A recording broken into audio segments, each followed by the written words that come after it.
Hey there, Drowsy Historian here. Tonight, you're not standing in some grand palace or walking through forgotten ruins. You're in 1930s America, deep in the worn-out heartbeat of the Great Depression, where factory whistles echo through tired towns and long days are traded for wages that barely hold a life together. You're not a captain of industry or a politician or anyone the newspapers would bother to name. Just an ordinary worker, drifting through another shift in a world held together by routine, grit, and the quiet endurance of people who keep going because stopping isn't an option. Before we start, do me one small favour.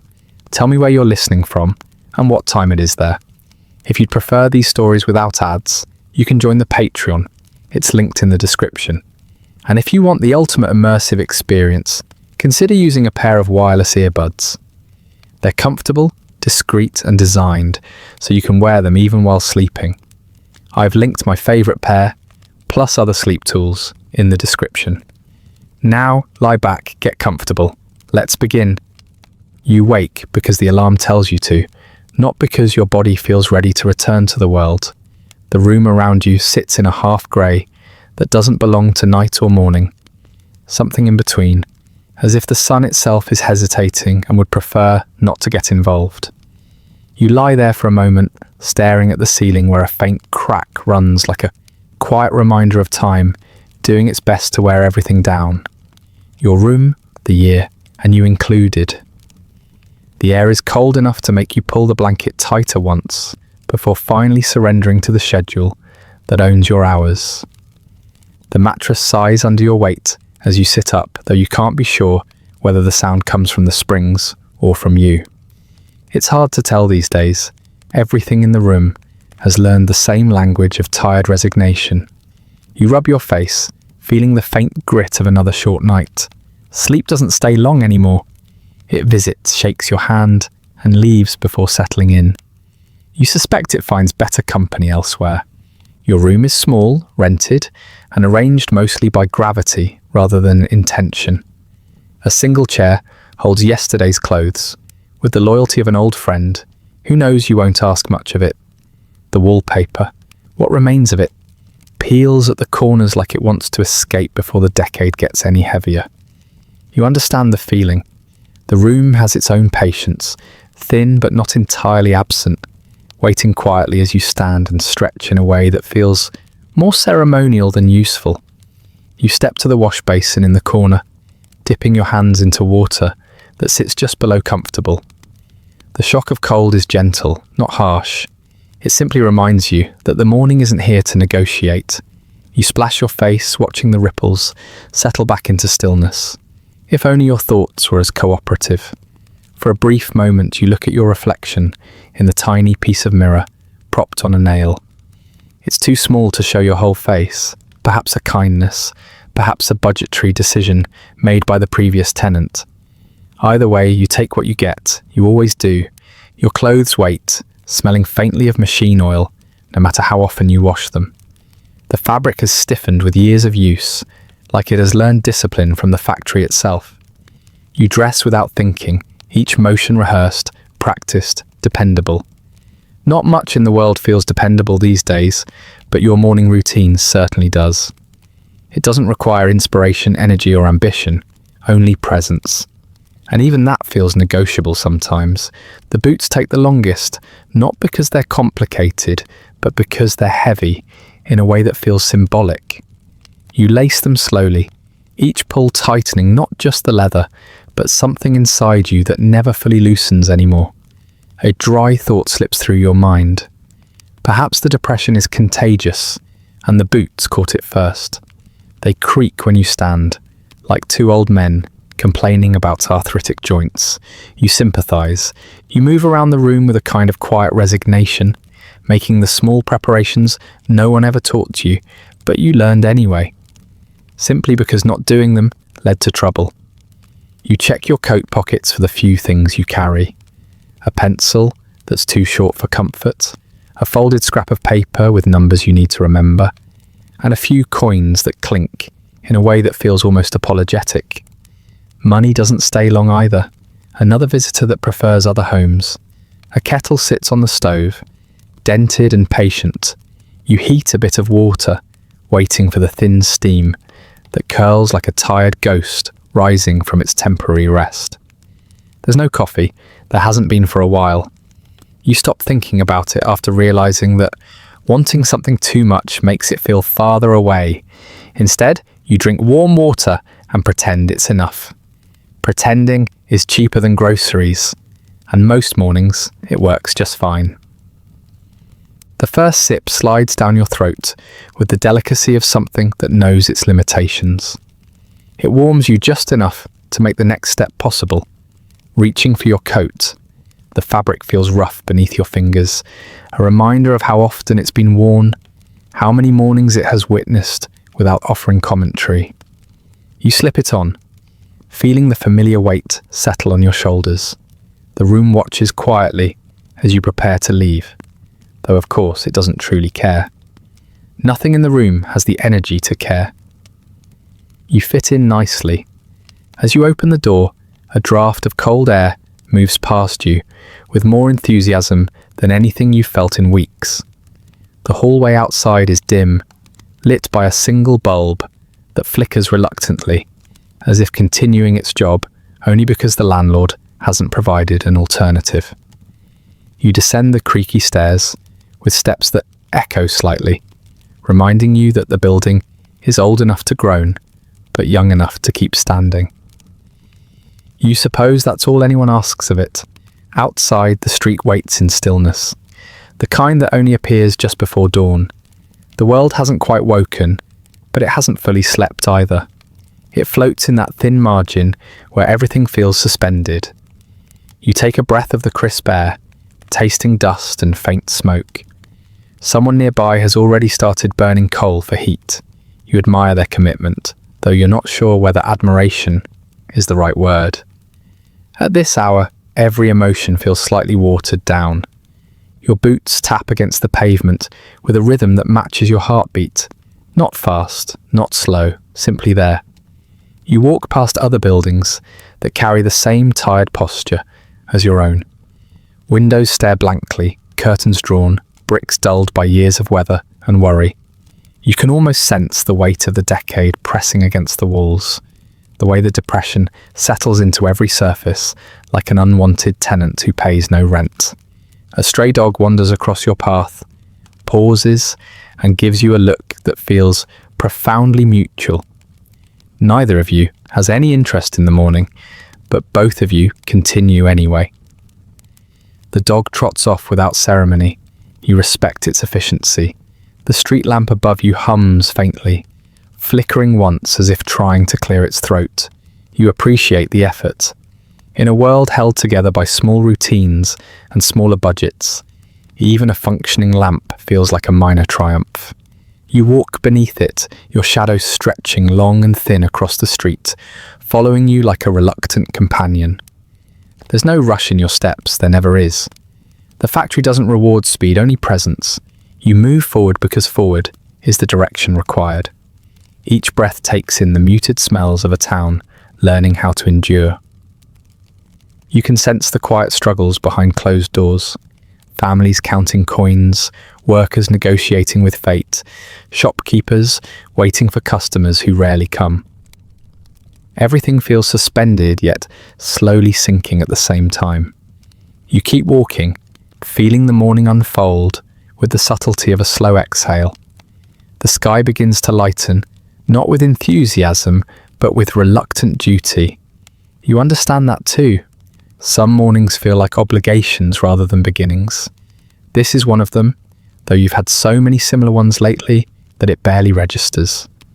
Your hands slip into your coat pockets, finding warmth where they can. The street widens as you near the main road. A few others walk ahead of you, silhouettes moving with the same quiet resignation. You recognize some by posture alone, a unique skill that develops when names feel unnecessary, but familiarity persists. As you continue along the path, your steps fall into an unspoken cadence, a gentle reminder that the day has started, whether you asked for it or not. The world around you is waking in its own Slow, uneven way, and you carry yourself through it with the same stubborn endurance that has kept you moving all these years. The morning does not brighten so much as it reluctantly reveals itself. You follow the fading shadows forward, feeling the first thin threads of daylight stretch across the street. Somewhere in the distance, a faint mechanical rumble begins, steady and indifferent, as if the day has decided to begin without consulting you. You walk toward it because that is what you do, because the morning may not have woken fully, but you have, just enough, and that is all the era ever asks.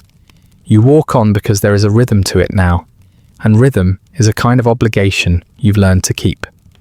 The rumble you heard from afar grows steadier as you move, but you don't head straight to the factory yet. The route you take winds through a strip of town that behaves like an old, polite animal, slow to wake, slow to move, and agreeable to being ignored. The sidewalks are patchwork, a map of other people's compromises, concrete where money supplied repair, makeshift boards where it did not. Your boots find their accustomed grooves in the pavement, and each step fits the morning's mood like a well-worn glove. Shuttered storefronts line the street. Their glass faces are dull, with a film of dust and the weight of unbought goods. Some display faded signs promising things nobody asks for at this hour. New hats, dry cleaning, tailor work. The letters curl at the edges like pages of a book left open to the same paragraph for too long. You look at the words without needing to read them. Their shapes are familiar, their promises long unused. The metal gate of a general store clunks as it settles, and for a breath you imagine the counter inside. Neat stacks of items, once critical, now quaint relics, waiting for customers who are thin on both time and coin. A bakery window, usually the morning's clearest announcement, is dim. There is a tray pushed to the back where stale rounds rest, not because the baker doesn't care, but because demand has learned a new patience. When you pass, you smell crumbs of yeast, a faint echo of better mornings. The scent is small and complicated, both a comfort and an accusation, and for an instant you catalogue its notes like some tired connoisseur. Neighbours appear at their doorways in a series of soft, mutual recognitions. They nod without drama. Their faces are open, but not eager. That kind of hello has developed into something larger than politeness, a compact, silent exchange that covers months and sometimes years of shared endurance. You recognise the arc of their expressions, eyelids that lift briefly, a slope at the corner of the mouth acknowledging another who will also endure the day. A woman in threadbare gloves moves slowly with a basket of linens, her hands steady as if her fingers have practiced economy into a kind of art. An old man whose coat hangs like a respectful shadow tips his hat with a motion so automatic it seems mechanical. Politeness here is economical. It conserves energy. The air carries layers of things you would rather not name aloud. Coal smoke threads the atmosphere like grey yarn, carrying with it the quiet insistence of industry. Beneath it, a faint sweetness you suspect is molasses or sugar from some early shipment. Occasionally, the steadier sourness of wet wool. There is a smell of cheap soap mixed with the metal tang of tools someone is already cleaning for the day. Altogether, these odours form a domestic chorus that hums under the town's sleep, a low and persistent soundtrack to mornings made out of habit rather than ceremony. Men and women move in measured steps, not hurry. You see a newspaper boy walk past with a bundle tucked under his arm, his eyes sharp because some responsibilities sharpen with a taste of necessity. He doesn't shout the headlines as much as he carries them like a belief folded carefully in paper. Occasionally, you catch a headline's edge and it reads like a stale rumour. Prices, strikes, and promises returned to the same sentence over and over. There's little drama about it. The news is another kind of routine. A factory whistle somewhere further down signals a beginning that is neither urgent nor celebratory. It's the sound of a world moving into place, a machine in itself. People look up briefly, as if to note the hour, and then return to their paces. You feel the sound settle on your shoulders like a coat, functional, uninspiring, necessary. A bakery cart trundles slowly by, pushed by a man whose face is competent and tired. He sells more than bread. For many, his presence is the town's small social miracle, a momentary exchange of words that are less about news than about proof that someone else remembers how to speak. You pause a fraction longer than you intend, buying a thin roll more out of habit than hunger.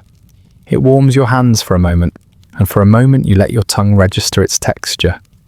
The taste is modest and honest. It doesn't pretend to be victory. You carry the roll with the same acceptance you give the rest of the morning. Window displays offer glimpses into other lives. Inside a tailor's shop, a shirt waits on a form, promising to be kept a little longer than most things. A clockmaker's case holds watches polished to a faint, respectful shine.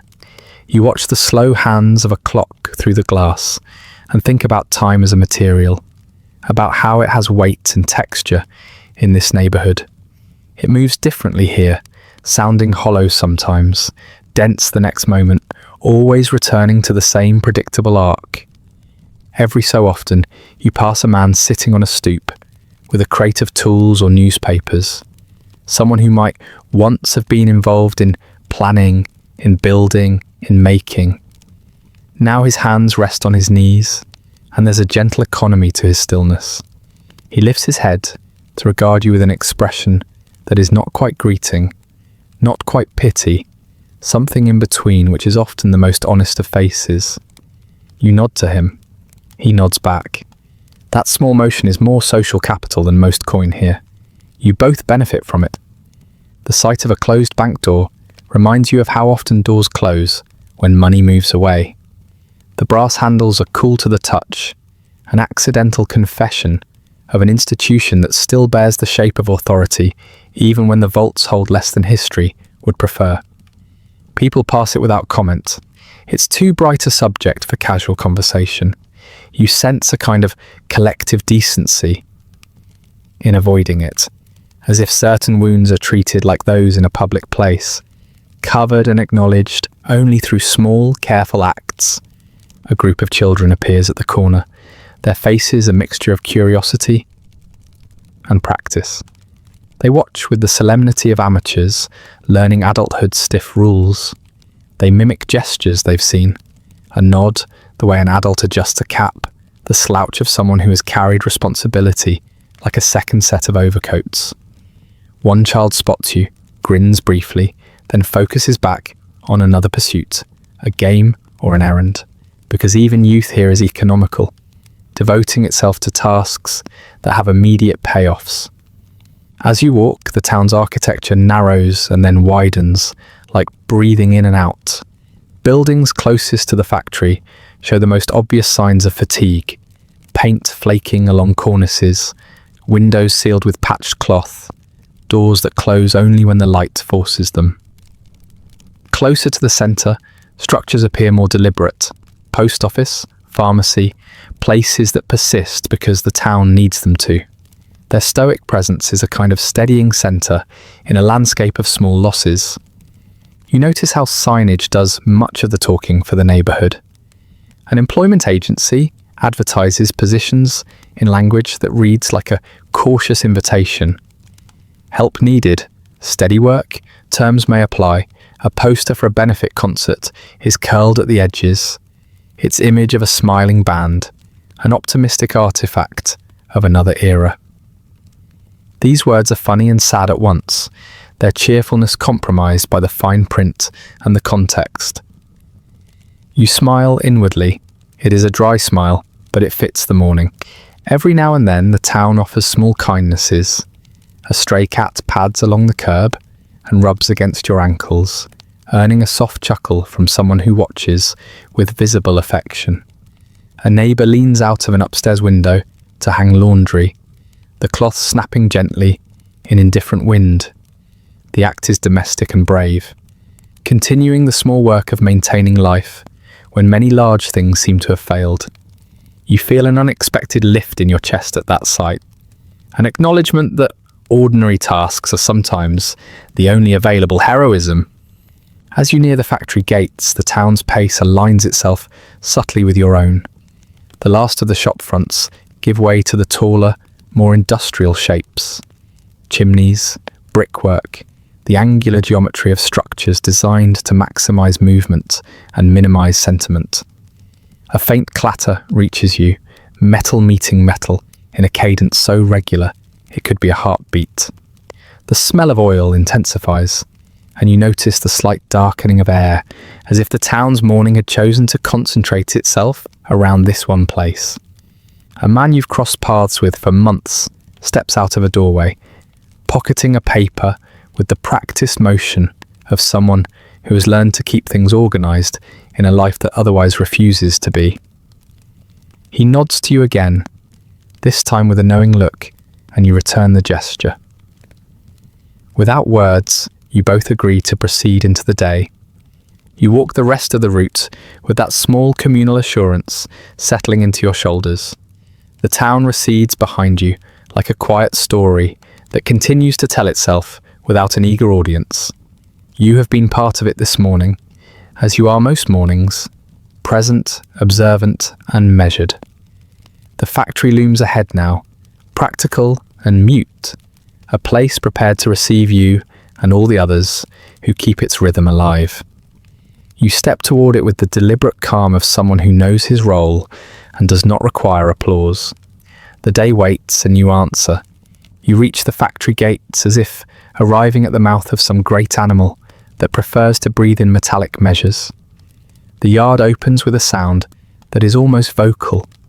A low rhythmic exhale from boilers, a whispered clatter of belts shifting, the long patient groan of a press that has learned all the angles of its own complaint. It is not loud enough to startle you, it is loud enough to announce its presence, and nothing more. The air tastes faintly of oil and iron, and you notice how the morning's chill has been traded for the factory's particular warmth, the kind that smells of long work and older heat. At the gate, a foreman stands beside a clipboard, nailed to a makeshift lectern. The clipboard is a simple thing. Splintered wood, a stack of forms whose edges are soft from many thumbs, but it exerts the authority of ritual. You step forward and take the pen offered with a motion that feels as automatic and dependable as tying your boots. Your name slides across the paper in a neat practice script. The motion is small, sensible, a signature, doing its civic duty. The pen hesitates slightly on the last letter, then moves on. The ink is ordinary. It does its job without asking questions. Signing in is a soundless confession. You write your name and, in that tiny circle of ink and paper, register your presence to a system that accepts you without comment. There is no warmth to it, only records, and records are the factory's way of measuring the day. You step back from the clipboard feeling neither lighter nor heavier, only steady. One more presence accounted for among the many that will clank and settle into place as the hours unfold. You cross the threshold into the shed itself and are swallowed by light filtered through high windows. The panes are streaked with grime that the sun politely acknowledges but refuses to correct. Beams of dust hang in the factory air like stationary constellations, visible because of light and motion. The machines move, and the dust moves with them in a dance that never seems to tire. It is a choreography of repetition. Your eyes learn its steps almost before your feet do. Near the entrance, a bank of coat hooks is already occupied by a horizontal collection of garments that resemble the bodies of small sleeping animals. Jackets drooped, caps folded over themselves, scarves tucked away like secret notes. You hang your coat among them, feel the familiar drag of your gloves when you slip them into your pocket, and notice the way the metal of the hook holds its cold in a way that feels efficient. People treat their outerwear here like tools, kept close, used often, cared for with necessary practicality rather than pride. A tin canister holds the time cards, modest and utilitarian. A system whose logic is pure and unfeeling. You stamp your card with the small machine that bites and etches, leaving a neat mechanical dent that tells a truth wider than any conversation could. You are on the clock.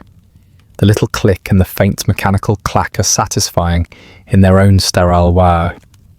They mark the boundary between the private and the productive, between the small human impermanence you carry and the great, punctual steadiness of industrial time. The factory smell changes as you move further inside. Oil deepens into grease, and grease into the iron undertone that all heavy work shares. There is a faint metallic tang that catches the back of your throat. It is a smell of things being shaped, of heat being applied, and of a world that is busy reasserting itself. Your skin prickles, and you feel the warm draft that brushes past you as a conveyor belt sends a new load of parts forward. The sound becomes a full presence now. Vibrations through the floor, a chorus of repetitive strikes, the soft hiss of steam valves exhaling in controlled bursts. It is a sound both steadying and totalizing, familiar enough to suspend particular thoughts. Your station awaits with the patient stillness of a place that knows its function. Tools are laid out in rows like obedient soldiers, wrenches, hammers, a rag folded with ritual care. The metal surfaces bear prints of hands you do not know, fingerprints that tell small histories of fatigue and care. You touch a tool and feel the residual warmth of someone who used it before you. This overlap of touch is part of the factory's quiet intimacy. There is comfort in the continuity. Hands follow hands, tasks follow tasks, and the day becomes a long, deliberate procession. Paperwork in the foreman's folder waits with the same dignity as the machines. Job tickets, defect lists, parts orders. Each document carries the precise geometry of responsibility. You file your name on a small line, initial where instructed, and move your eyes over the columns with an economist's detachment. Numbers become the closest thing to affection available here. They are predictable, finite, and less demanding than people. The forms do not ask for anything other than accuracy, and in complying, you feel a small, almost clinical satisfaction. A supervisor passes near your station, his jacket buttoned to an exact line that resembles discipline more than fashion. His walk is efficient, his hands are kept to himself. He nods without warmth, and you nod back. His gaze, practiced and economical, scans the room, checking rhythm and posture as if the group were a single entity requiring gentle regulation. There is no malice in his observation, only a steadying function, like a metronome that insists upon timing. The act of being observed is rarely dramatic. More often, it is simply another part of the day's machinery. You take your place and let your hands remember what your head has already decided to follow. The motions have the soft tyranny of repetition, precise, marginally different each time, but ultimately indistinguishable in impact. A bolt lines up, a nut tightens, a lever drops. The same sequence recurs with small variances that keep boredom honest. There is a slow ritual in this, an embodied practice that requires less thought than it does attention. The factory rewards attention. It does not reward sentiment. Between the mechanical huffs, there are small human exchanges. A man 2 stations over leans in briefly to exchange a dry joke.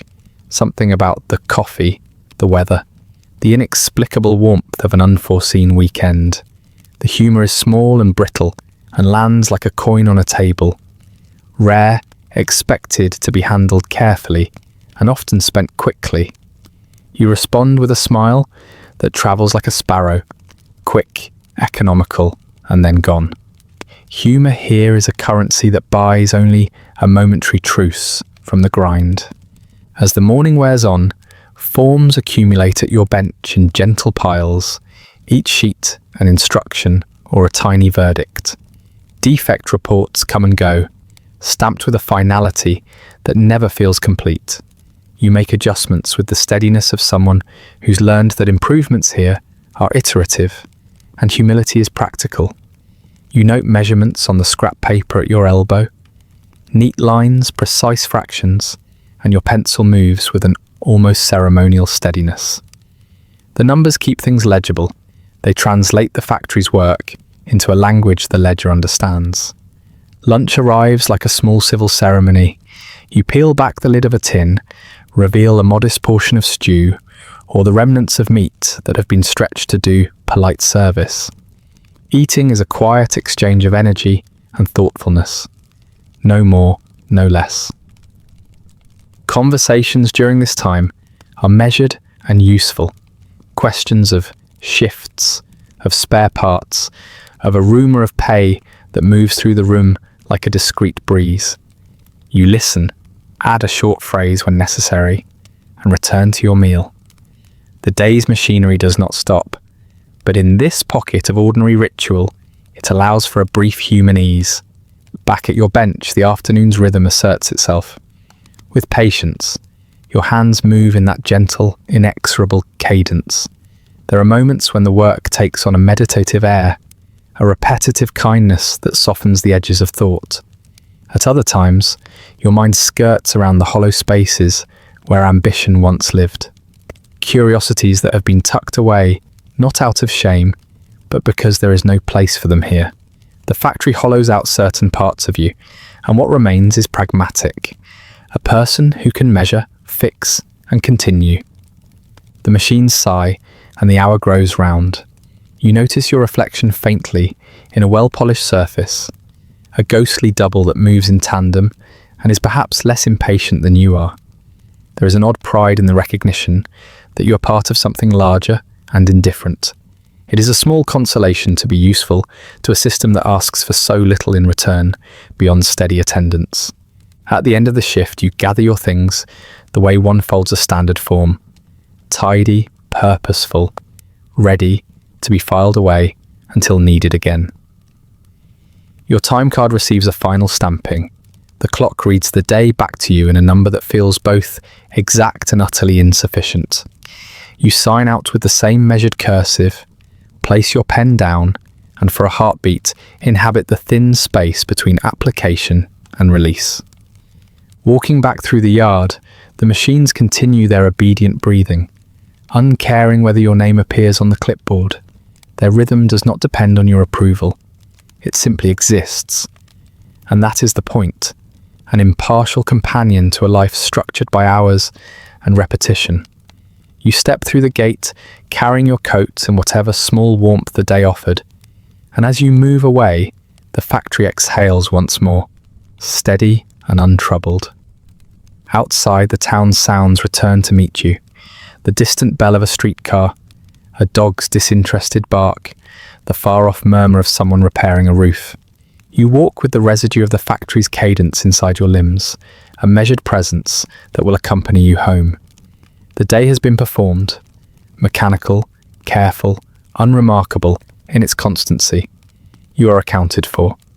The ledger is updated, the clock has clicked. There is a strange comfort in such completeness, even if it is given by a place that never knew how to say thank you. You slide into your place like a piece returning to a socket. The bench is the same as always, scarred wood warmed around the edges by many palms, a shallow groove worn into the surface where a particular nut always seems to roll, and it receives you with a plain, indifferent readiness. The conveyor in front of you is a narrow river of metal and canvas. It moves with patience, not haste, carrying the day forward in steady increments. There is no drama to it, only motion, and that is precisely the point. Your hands find the rhythm without consulting your head. There is a small mercy in that fact. Thoughts can wander, and here, that would be expensive. Fingers clamp a piece, align it, set it down. The next piece arrives as if the world inside the line has decided to keep time with human breath. You watch the same seam pass beneath your palms, as if cataloguing a slow private museum. The scar where some tool slipped years ago, the faint smear of grease like an accidental signature, the tiny chip at the edge that will be compounded by repetition before it is ever noticed. None of this matters to the conveyor. It simply carries on.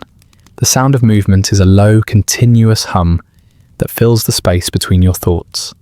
It becomes a background pulse that steadies your attention and narrows the world to the immediate.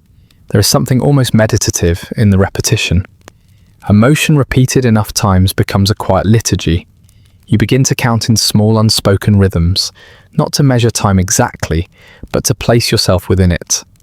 1, 2, 3, 1, 2, 3. The pattern is useful in a way that conversation rarely is. It keeps the hands occupied and the mind from wandering into dangerous, expensive places. Around you, other stations breathe the same evenness. Each worker tends to a particular gesture, a private choreography that has been refined until it feels like muscle memory rather than instruction. The man to your left moves with a slightly different accent. His motions are broader, as if he learned in a shop where speed mattered more than subtlety. The woman a few benches away handles her parts as though coaxing something delicate into submission. Her fingers gentle where others might be blunt. You observe without judgment. Observation is a skill you value here. It helps to know the rhythms that surround you, the small variations that mark competence and caution. Your eyes occasionally slide over the conveyor's edge to the mechanisms that make it possible. Rollers, belts, sprockets, each component rehearsing its function with patient competence. The metal gleams in places where hands have polished it through use, dull in others where oil has settled like soft dust. You find a peculiar comfort in the machinery's predictability. It does not ask for personality, and in return, it offers a reliable cadence. The parts are indifferent companions, but they are honest.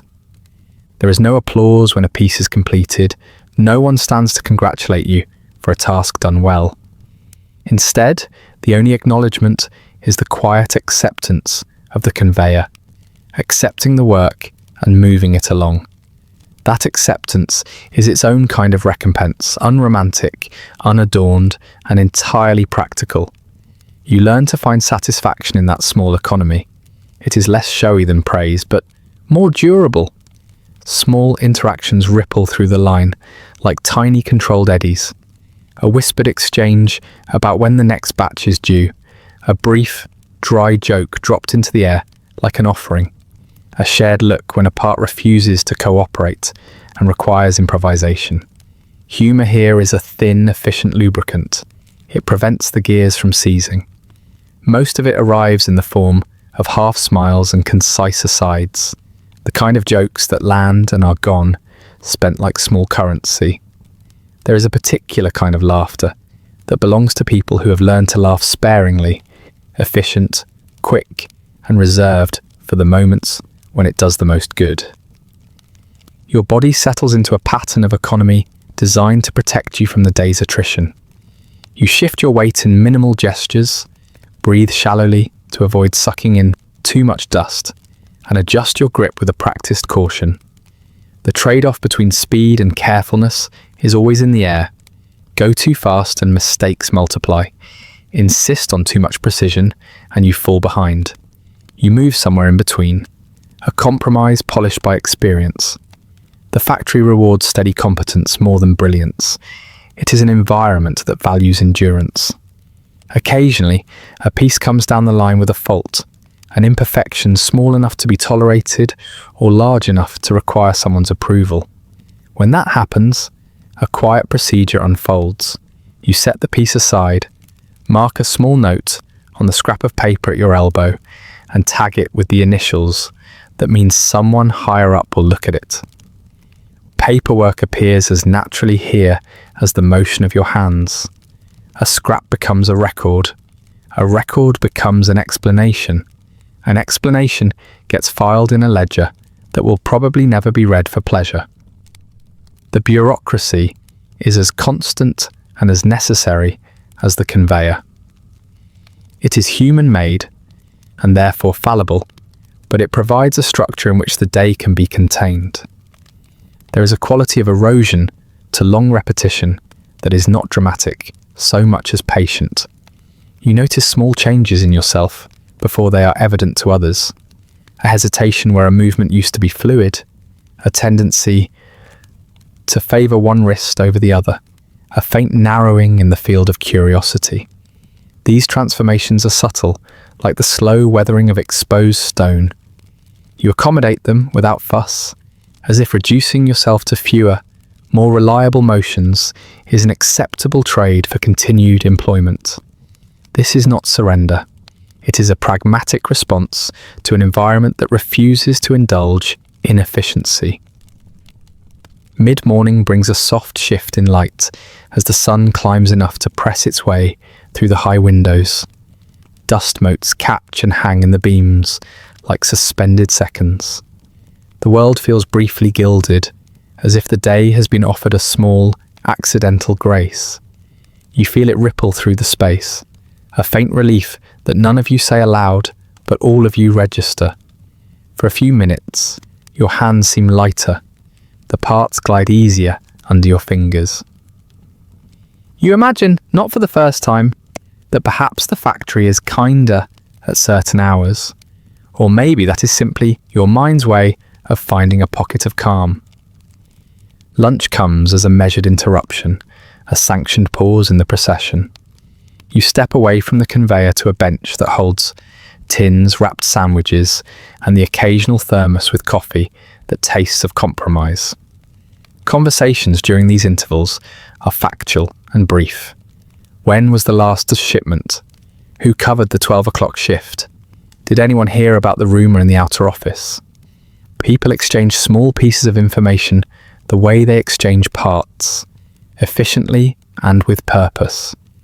It is not a time for flourish, it is a time for replenishment, which is a kind of survival. After the break, returning to the line feels like coming back to a familiar sentence.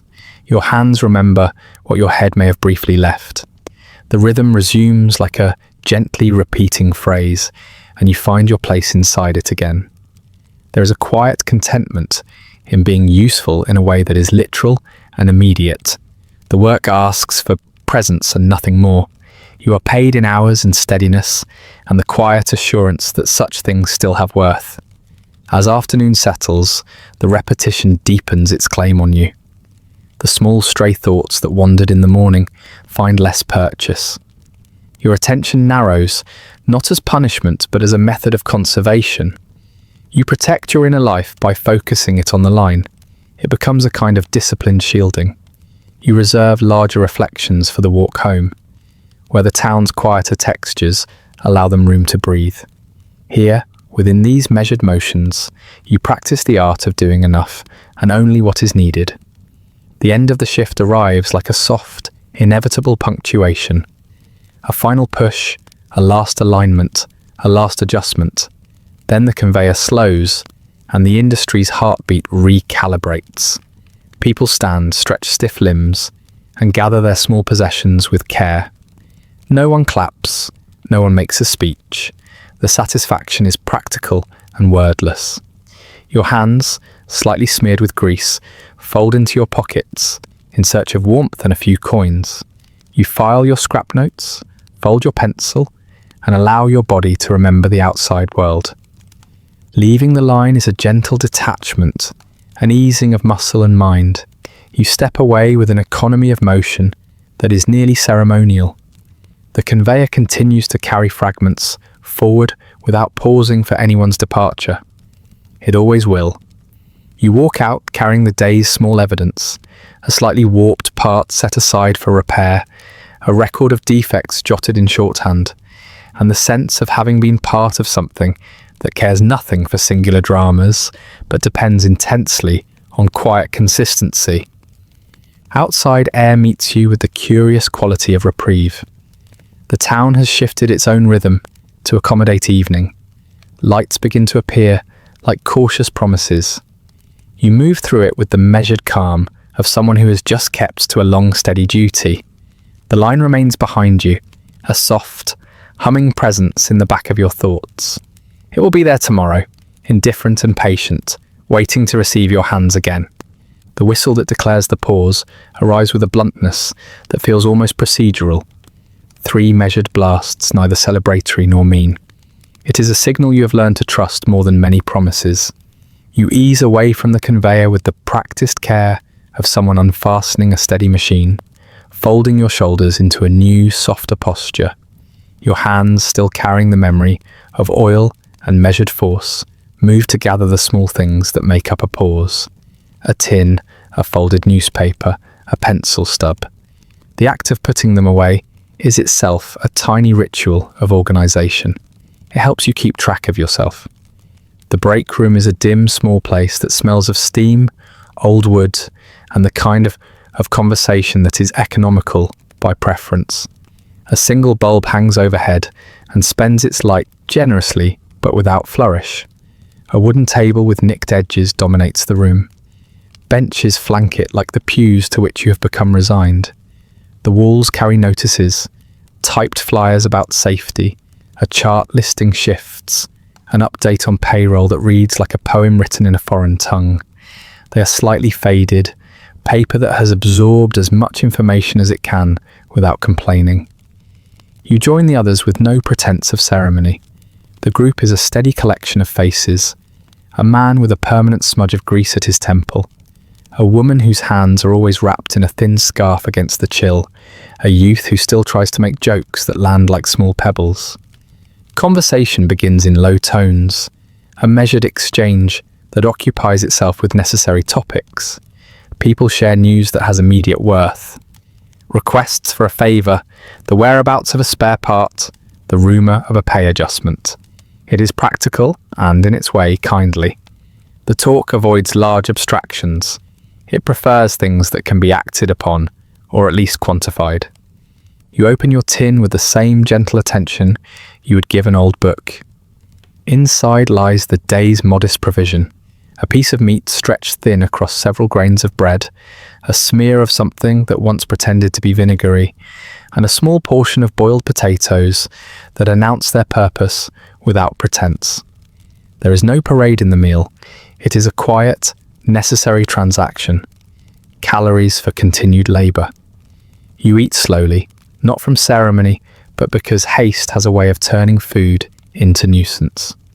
Each bite is deliberate, measured, a conservation of motion as much as energy. The coffee, when there is coffee, is a creature of suggestion rather than substance. Often it arrives as hot water passed through a sieve of grounds, a liquid that remembers being only faintly. You hold the cup and breathe in the warm steam, as if inhaling patience itself. The taste is honest in its deficiency, a polite approximation. Around the table, small confessions are made with the economy of people who have already learned to spare one another unnecessary burdens. A man mentions that his wife has mended a coat yet again. A woman notes that the rent collector has been less insistent this month, which reads as good news. Another reports that a neighbour's child has learned to read, and the room takes that news in as if it were a small triumph. The tone is low, reverent in a humble way, because praise here must be passed carefully to avoid disappointment. You listen more than you speak. Listening is a skill that saves energy and gathers information that may be useful later. You tuck away names, dates, and small details like someone storing spare screws for a later project. The exchange of small private news can feel like an informal ledger, entries that will be drawn upon when necessary. When a joke lands, you grant it a quick smile. When someone confesses a worry, you offer whatever practical counsel you can, usually brief and direct.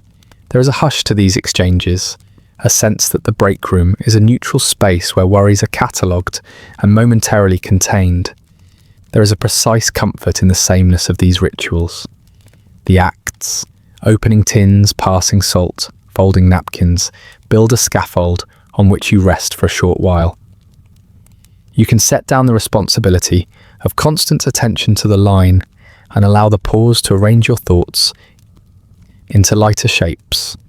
The room's low warmth seeps into your sleeves, easing the tension from your shoulders. It is not relief in a dramatic sense. It is a smaller, more useful thing. A recalibration. An old man at the far end begins to tell a story he has told a dozen times, each iteration softened like bread by many small hands. It is a tale of a strike long ago, more of a memory in the mood of a warning than a complaint. Heads tilt in rhythm to the plot. You follow out of habit, and because his memory stitches the labour of the present to something larger. The story's cadence is neither rallying nor fatal. It is recorded with the kind of clinical affection that real memory deserves here. When he finishes, no one applauds. They simply nod, and the room moves on. The continuity in such storytelling is the day's quiet anchor. Outside the breakroom window, the factory's silhouette holds itself in place like a hulking, patient presence. Occasionally, the door opens and someone steps out with deliberate slowness, returning to tasks, offering a brief report, or catching a breath. The world beyond the window seems to keep its own relentless schedule, and the breakroom sits inside that schedule like a small practical island. It offers what it can: rest that is intentional and scarce, conversation that is useful, and enough warmth to make the next hours manageable. You fold up the newspaper and use it to wipe your hands. The headlines, when you glance at them, print a map of a country, surviving more by habit than hope. Prices, policies, a note about a local union meeting. The words are read through a lens that filters out the distant thunder of big politics and focuses instead on items that touch the ledger of everyday life. You file the information in a corner of your mind that handles errands and small favours. On the table, a ledger lies open, an old communal book where shifts are traded and favours recorded. People add names and take them away in a slow, deliberate barter that functions as a social currency. A neighbour might scratch down a shift they cannot cover and rely on another's goodwill. There is no grandeur to it, only the quiet mechanics of mutual aid. It is the kind of system that does not appear on official maps, but it keeps the town moving in small, essential ways. A whispered debate begins about whether the foreman has noticed a minor discrepancy in the morning's output. The tone is analytical, not accusatory, seeking explanation, not confrontation. There is a protocol to such concerns. First, a careful accounting, then a discreet approach to the person who might resolve it, and finally, a note placed where someone in authority will see it. The process is not flashy. It is effective, like the hinges on a door engineered to close without complaint. As the break ends, you feel the weight of your body settle itself into readiness again. The pause has given you a new kind of steadiness, not transformation, but replenishment. You stand, tuck the remnants of your meal back into your tin, and run your thumb across the ledger's margin where your name is written. The pen that marks the book feels like another small tool. It records not stories, but trust. You step back into the factory's hum, and the machines greet you without ceremony. The return to the line is not abrupt. It is a re-entry into a sentence you had only paused for a comma. Your hands remember the motion. Your mind carries the soft residue of the breakroom's conversation. In that residue are small consolations. A co-worker's small triumph, a borrowed shift that will be returned, a shared joke that softened a difficult morning. The day resumes its measured procession. Breaks, you understand now with an almost clinical clarity, are not interruptions so much as scheduled reaffirmations, proof that the human component of labour is real and must be treated with practical care. You resume your place with the quiet competence the job asks for, the faint echo of coffee steam still warming your fingers, and the ledger's small economies settled in the back of your mind. The line moves on without caring, and you move with it, slightly steadier than before. You move from the breakroom back into the wide belly of the factory, letting the air settle around you in its familiar layers of heat, dust, and the faint scent of metal warmed by friction. The return is easy. Your steps fold naturally into the workday's rhythm, as if the brief rest had simply been a parenthesis around the hours.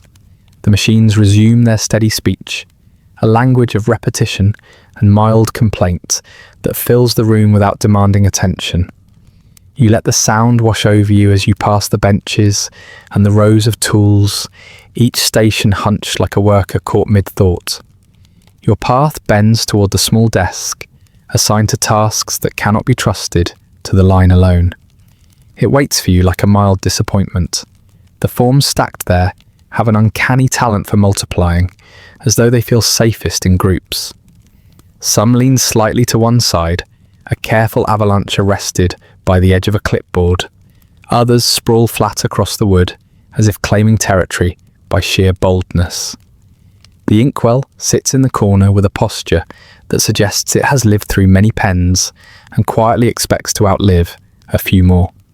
The pencil waiting beside it has been sharpened so many times it resembles a thin, exhausted argument. You sit, letting the chair creak its familiarity into the space beneath you. The wood is cool from the draft that settles near this corner of the room. It presses through your coat in a gentle, steady reminder. The desk accepts your elbows with no opinion about how long you intend to stay. You pull the first form toward you. An inspection sheet, though it might as well be a confession slip, for how thoroughly it demands your honesty. Boxes line up in rows, neat as soldiers, awaiting the digits that will fill them. You study the paper for a moment, not because it is difficult, but because you are gathering yourself to enter another quiet ritual. Filling these forms is unlike handling metal or adjusting gears. The line requires rhythm. The paperwork requires endurance. You dip your pen and feel the familiar tug as ink collects at the tip. The first strokes trail across the page without flourish, offering numbers that represent your small share in the day's unfolding. Each digit sits politely inside its own little rectangle. You move column by column, and the form transforms beneath your hand from blank potential into official record. Footsteps drift past your desk now and then. Co-workers carrying parts, supervisors performing their silent survey of the floor. They rarely speak to you while you work here. The desk seems to declare itself a place of temporary bureaucracy, and people respect it the way one respects a sleeping dog. Even so, their presence is comforting in a modest way. You note the subtle drag of their boots, the faint clink of tools clipped to belts, the murmured exchange of instructions. These sounds keep you tethered to the living part of the factory, while your mind sinks into the dull, smooth monotony of ink and numbers. Occasionally, a form demands actual thought. These sheets sit in the pile like eccentric cousins, wearing unexpected questions. A box might ask for confirmation of a detail that no one bothers to remember.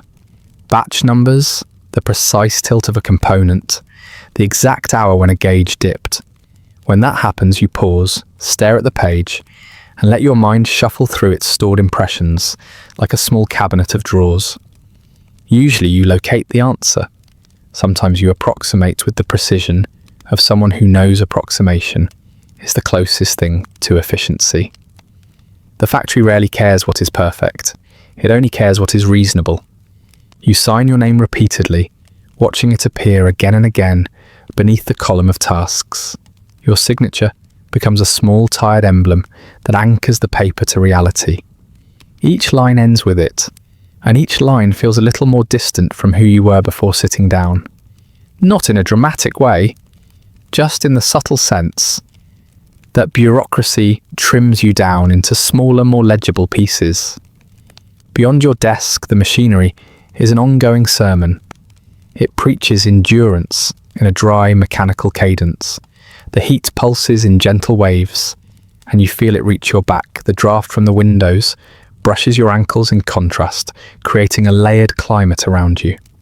The factory is a geography unto itself, and your desk is one of its minor, unremarkable provinces. A co-worker walks by, carrying a tower of parts. He pauses just long enough to raise an eyebrow at your stack of forms. "Grows on its own, doesn't it?" he mutters, half amused, half resigned. You offer the smallest smile, a gesture that requires minimal energy. Such acknowledgements do not lighten the workload, but they make it less lonely. After he leaves, the paper pile looks only slightly more manageable, though you suspect that might be an illusion created by the brief companionship. You continue writing. The pencil's faint scrape across the paper mirrors your own slow wearing down. The corner of one form curls outward like a leaf left too long in sunlight, and you smooth it with your thumb. You begin to catalogue the tiny details, how ink darkens at the start of each stroke, how the page fibres resist and then yield to pressure, how your own focus becomes narrower, more practical with every line. Bureaucracy does not break you, it sands you. You imagine it leaving a fine dust of your former thoughts at your feet by the day's end. Some forms require signatures from supervisors.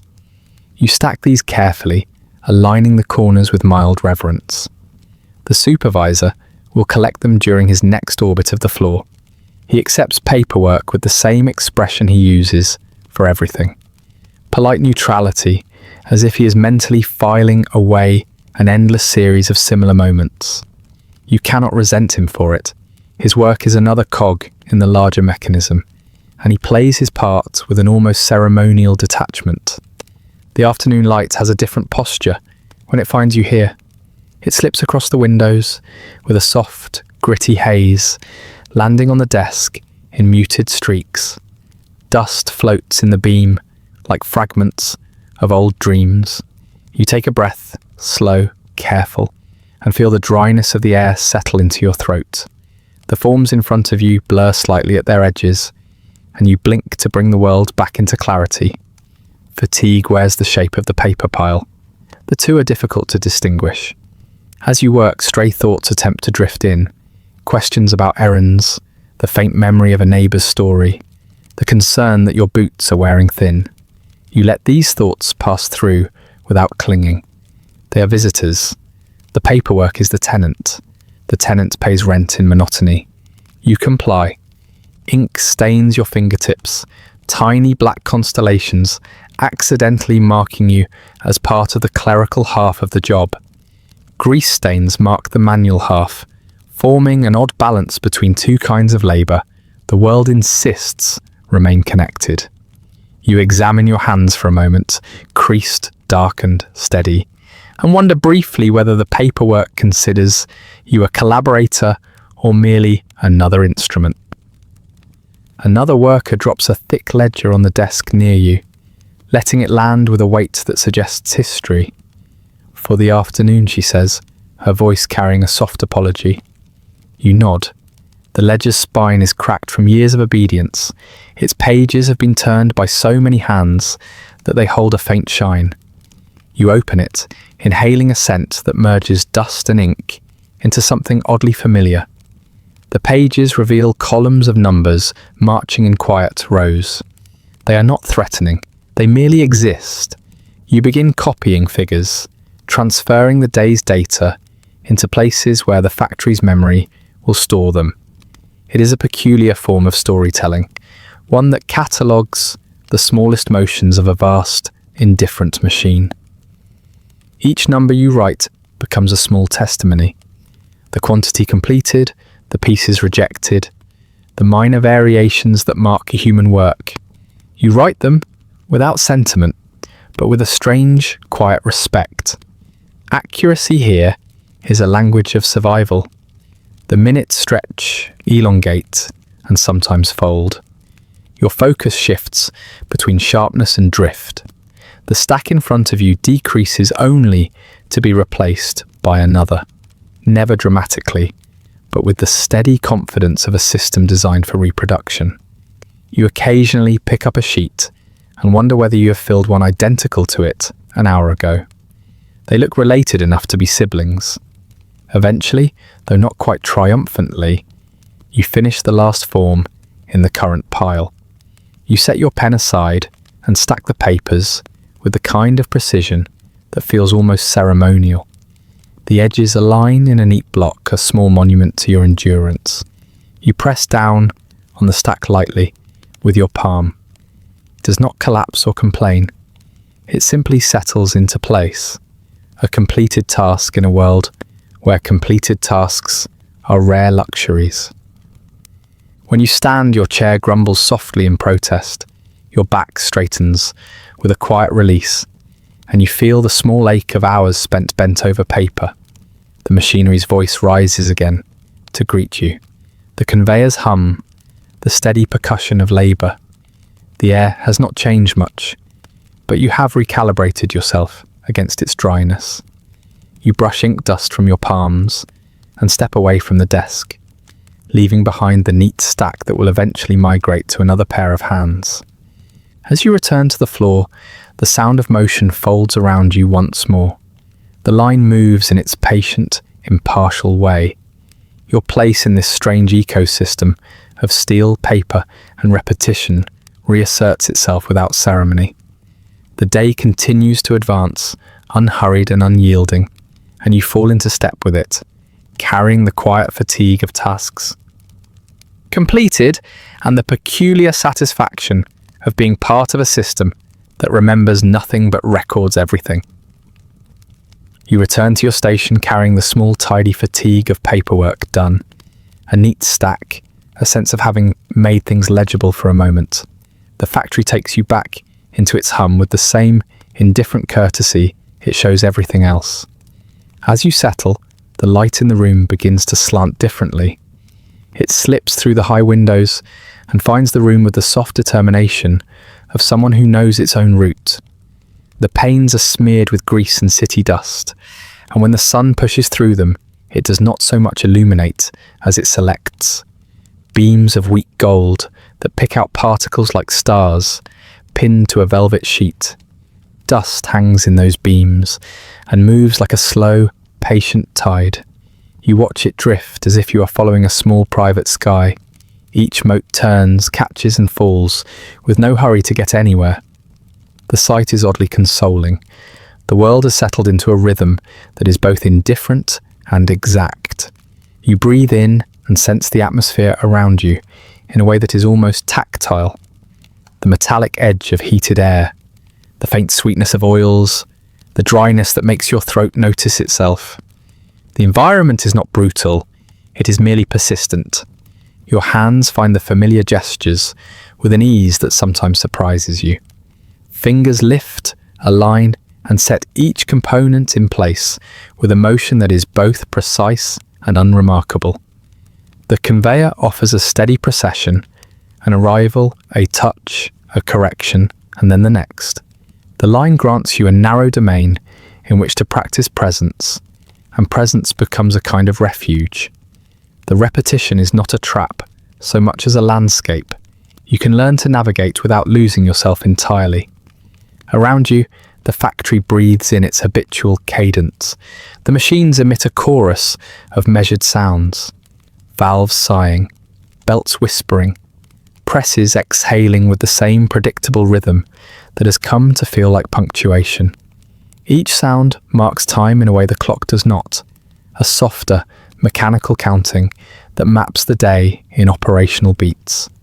You lean into that counting, letting it occupy the empty spaces without demanding sentiment. People move with an economy born of long practice. A man at the far bench wipes his hands and adjusts a lamp to catch the angle of a part better. A woman nearby hums under her breath as she works, the tune low and threadbare but steady enough to keep time for her hands. Small rituals persist even here, folding a rag in a precise rectangle, aligning tools in a comforting order. Tiny acts of control in a place that prefers to be governed by motion rather than mood. These gestures are the factory's little courtesies. They keep things predictable. Light drifts across the room and alters the look of everything it touches. A tool case that looked lifeless moments earlier pauses in the glow and becomes a composition of shadows. Your bench, usually a palette of dull greys and oil-smudged wood, catches a slant of brightness that makes the surface look almost intentional, as if the day has been given a decorative touch for the sake of variety. The effect is fleeting and therefore sweeter, a reminder that even in steady labour, there are moments that feel like an accidental kindness. A bell rings somewhere in the building, a soft chime that signals a minor shift in routine, a delivery, a supervisor's round, the movement of a new batch into the line.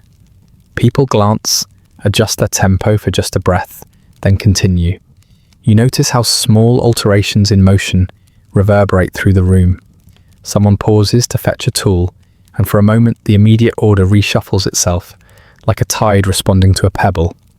The factory's choreography is delicate in its coordination, even if it is not graceful. You feel the afternoon settle into your bones. Fatigue is not a collapse, but a softening. Muscles relax into their learned arcs, and your thoughts narrow with intention. The mind becomes an efficient clerk, filing away curiosity and keeping only what meets the day's pragmatic needs. When your eyes drift, they no longer roam for possibility, but for details that serve purpose. A misaligned bolt, a slight burr on metal, a screw that needs one more gentle turn. That focused attention becomes a defense against the vaguer, more restless parts of you that prefer to wander. A small disturbance pulls your attention. A delivery crate scraped across the concrete, the sound abrupt and matter-of-fact. A foreman appears, clipboard under his arm, offering a brisk nod to each person he passes. He does not seek to interrupt with questions. He catalogues with a gaze trained to find imbalance. You exchange a minimal greeting, an economy of language practiced into politeness, and return to your task. The foreman's presence is neither comforting nor threatening. It is simply another part of the ecosystem that keeps everyone moving in the same useful direction. Outside, the city continues its own slower routines. Through the dirty windows, you can pick out the silhouette of an elevator sweep, a street vendor hoisting a cart, a tram that clanks as it takes another curve. Those shapes are distant but not irrelevant. They live in a different register of time and offer a faint contrast to the room's interior rhythm. The town beyond the glass seems to breathe in wider, more leisurely motions, while the factory's breath is close, more insistent. Both rhythms are true, and your place is at their intersection. The air here carries a kind of layered memory. Each inhale brings a mixture of warmth and the specific scent of metal being worked. Hot iron, the sweet undernote of lubricants, the whisper of cold steel recently struck. Those smells are not unpleasant, they are descriptive. They tell a story about labour without embellishment. You find that these sensory details settle into you like annotations, small notes pinned to the margins of a longer, unrecorded text. A woman 2 benches down hums the same fragment of melody as before, and you realise you've been measuring the passage of time in that tune. It loops and returns, a reliable marker in the day's otherwise unbroken procession. The familiarity of it soothes you. It is not entertainment, it is a practical kind of solace, music as metronome, memory as ballast. You feel the ache in your shoulders deepen in a way that is precise, not painful. It is a reminder that the body records labour with anatomical honesty. A tender knot here, a stiffness there. You adjust your posture, roll your shoulders in a minimal, discreet gesture, and resume. The factory requires such interruptions. They are recognised and managed rather than dramatised. People here are skilled at tending to endurance as a craft. At one point, a minor misfeed causes a ripple of attention. A part jams and a small group gathers to clear it, moving with the quiet efficiency of those who have practiced problem-solving without spectacle. You step in to help without looking for acknowledgement. The task requires hands, not words. In that exchange of motion and competence, there is a tiny human warmth, a functional camaraderie that keeps the river of labour moving. It passes quickly, leaving behind the gentle satisfaction of collective competence. As the afternoon leans toward evening, the light grows thinner and cooler. The gold shifts to a paler quality, as if the sun is turning off its warmer setting to conserve itself. Shadows lengthen and reach across benches and machines, drawing the room into a softer contrast. You notice your breath again, and it feels measured, regular. The pattern of someone who has been given permission to rest while still working.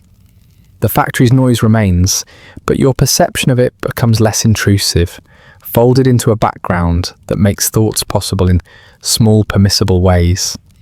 You think of the walk home with a certain procedural fondness, the route down the same streets, the slight lift at the corner where the baker sometimes leaves a fresh tray, the exact bench where you sometimes pause to tie a shoelace.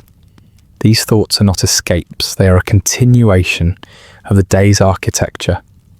They are scheduled comforts, small apparatuses of predictability you can rely upon when the shift ends. The conveyor slows in fractional degrees as the day's end approaches. The machines do not stop abruptly. Cessation is staged and courteous. People straighten and roll their shoulders.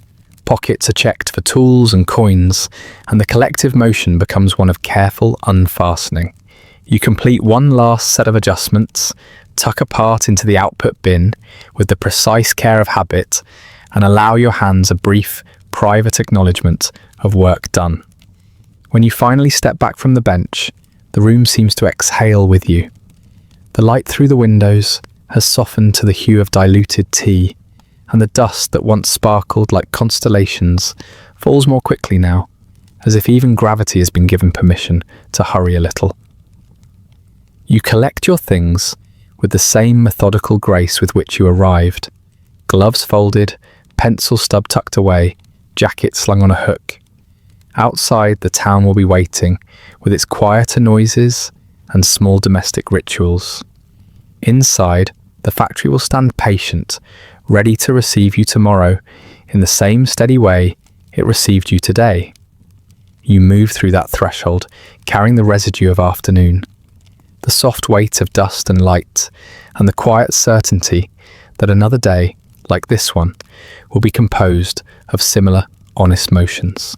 The afternoon light thins itself across the floor, stretching long, tired shadows between machines. You settle deeper into the quiet rhythm that has taken hold of the room, letting the softened glow ease over your shoulders like a mild reassurance. The factory has mellowed into its late-hour temperament, still loud in the way all factories are, still crowded with moving parts and quiet concentration. But the earlier rush has dissolved into a steadier, more contemplative pulse. Your hands continue their measured work, but your attention expands just enough to notice the broader shape of the room. That's when you become aware of him again, your supervisor, moving through the narrow aisles with the same mechanical patience he applies to every part of the day. His steps are deliberate, evenly spaced, as though he's keeping time with a metronome only he can hear. He doesn't hurry, he doesn't slow. He simply appears between one row and the next, a quiet figure in a coat that looks permanently buttoned, as if stitched around him by routine. His gaze travels across the room in a long, unbroken sweep. It doesn't land on anything with particular interest, nor does it rush past anything in avoidance. His eyes have the quality of someone examining a wall for cracks, not out of curiosity, but because the examination is required. When they pass over you, you feel neither praised nor judged. You feel registered, a name in a ledger, a check in a box, a necessary presence in a place that sees people as components with pulse and posture. He nods towards someone near you, not in approval, so much as acknowledgement of their continued existence. His face carries no sharp lines. Neither irritation nor satisfaction settle there. Instead, there is the stillness of a man whose life has been arranged around the understated discipline of being responsible for too many tasks and too few resources. His expression has the neutrality of a balance sheet. Numbers in place, no room for emotion. When he approaches your bench, his footsteps soften. Supervisors often do this, quiet their tread as they near a station, not to catch anyone off guard, but because the floor's etiquette encourages a strange mutual politeness. He stands beside you for a moment, watching the movement of your hands with an attentiveness that isn't quite personal. His gaze seems to measure the rhythm of your work the way someone might measure the ticking of a clock. Consistent, predictable, useful. He doesn't speak immediately. Supervisors often don't. Silence is one of their most frequently used tools. Efficient, costless, reliable. You hear him breathe through his nose, a faint rhythmic sound that matches the lift and fall of the machinery behind you. His presence is neither oppressive nor comforting. It is procedural, like a form that must be filled or a box that must be checked. You live alongside it the way you live alongside the dust and the hum, without giving it more meaning than it demands. Eventually, he asks a question in a tone so level it could be mistaken for reciting a number. Everything moving along? His voice carries no curiosity, it carries duty. You answer with a simple phrase that fits neatly inside the space he provides. He doesn't linger for your elaboration. Your work is visible, and that is explanation enough. He marks something on the clipboard he carries, not pausing to consider whether the record matches the nuance of the day. Paper simplifies truths into shapes that are easy to store, and he seems grateful for the simplification. As he moves away, his shadow passes over your tools like a mild eclipse, briefly altering the shape of their edges. You feel the room resume its steady rhythm once he leaves your immediate orbit. The workers adjust slightly, each returning to the quiet labour of their stations.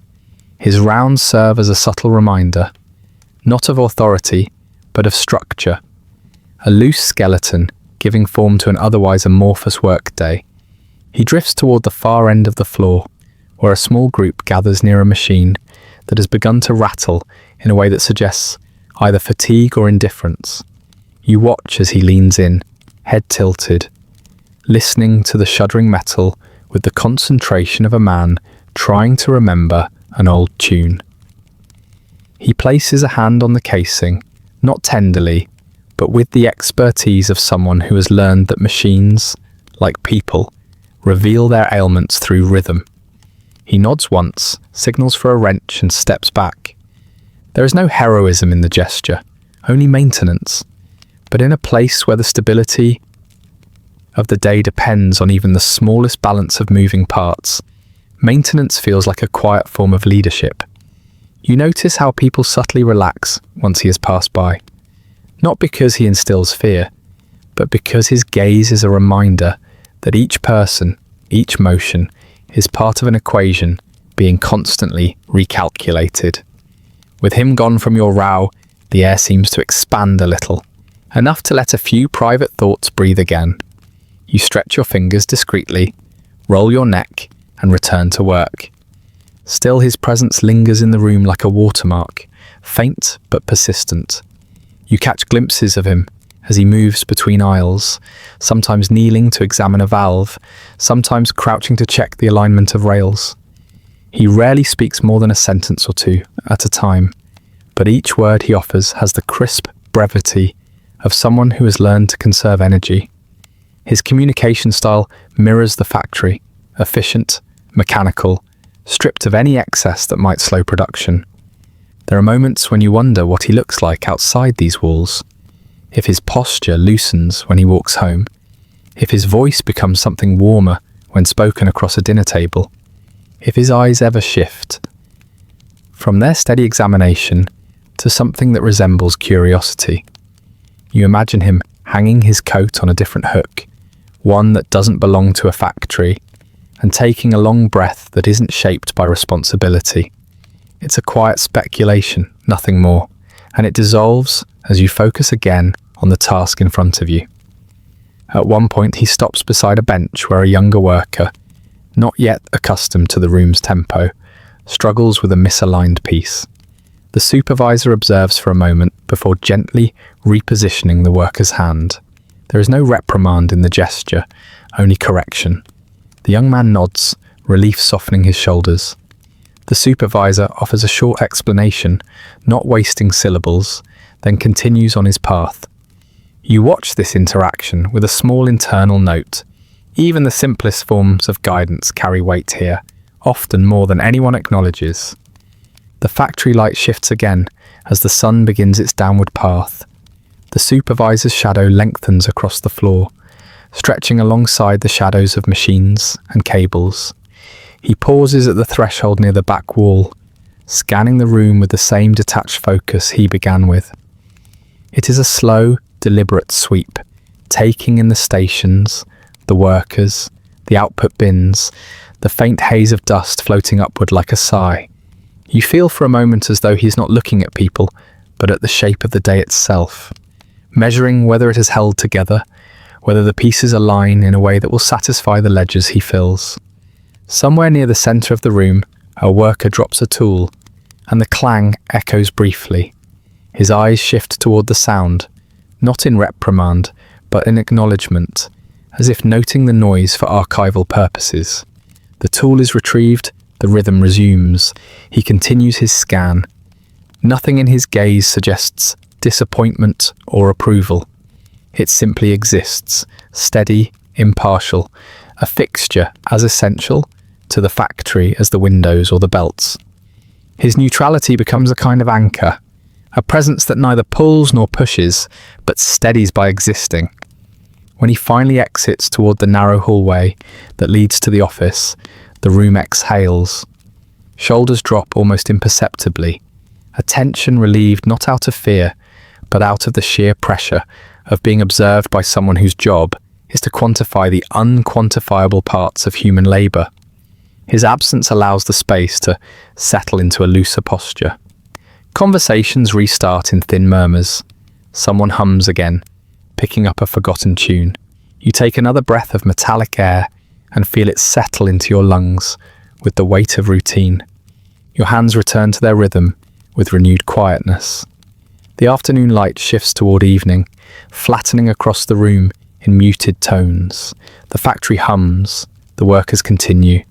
The day advances with its familiar, slow insistence. And somewhere behind the office door, the supervisor writes figures into a book, recording a day that held no crises, no triumphs, only the persistent, necessary work of people moving in concert with machines. He is part of this story, the way a hinge is part of a door, unnoticed most of the time, but without him the structure would lose its balance.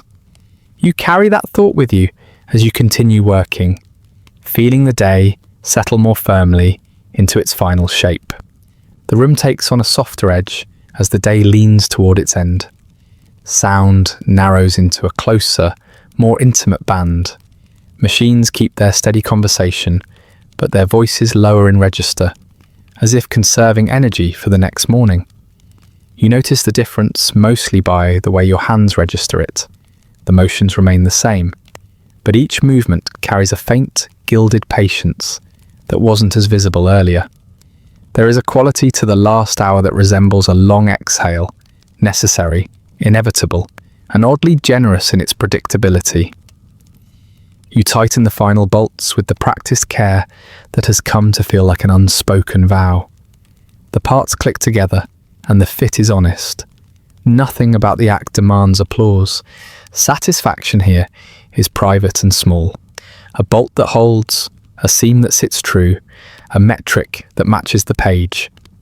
Your mind, which earlier in the day might have wandered to errands or neighbourly news, narrows further into the immediate. One more alignment, one more check. Attention becomes an economy. You spend it on what keeps things from fraying. Light through the windows has thinned into a reserved pale, and the dust motes gather with a kind of solemnity, moving in slower arcs as if the day has taught them to pace themselves. Shadows lengthen and draw their breath across benches and bins, and for a moment the factory looks less like a workshop and more like a quietly inhabited ship.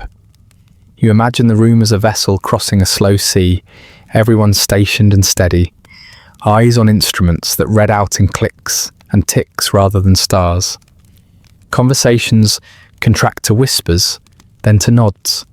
People collect their tools with a gentleness that is almost affectionate, Wrenches laid to rest, rags folded into obedient squares, pencils tucked behind ears for a time when they will be needed again. The small daily rituals return with the insistence of habits that have proven useful across many lean mornings. You fold your gloves and tuck them into your pocket, like placing an old map back into its case. The action is trivial and sacred in equal measure. A brief halt occurs when the line demands a final correction. A misfeed, a burr that escaped the grinder, a part that needs one last calibration.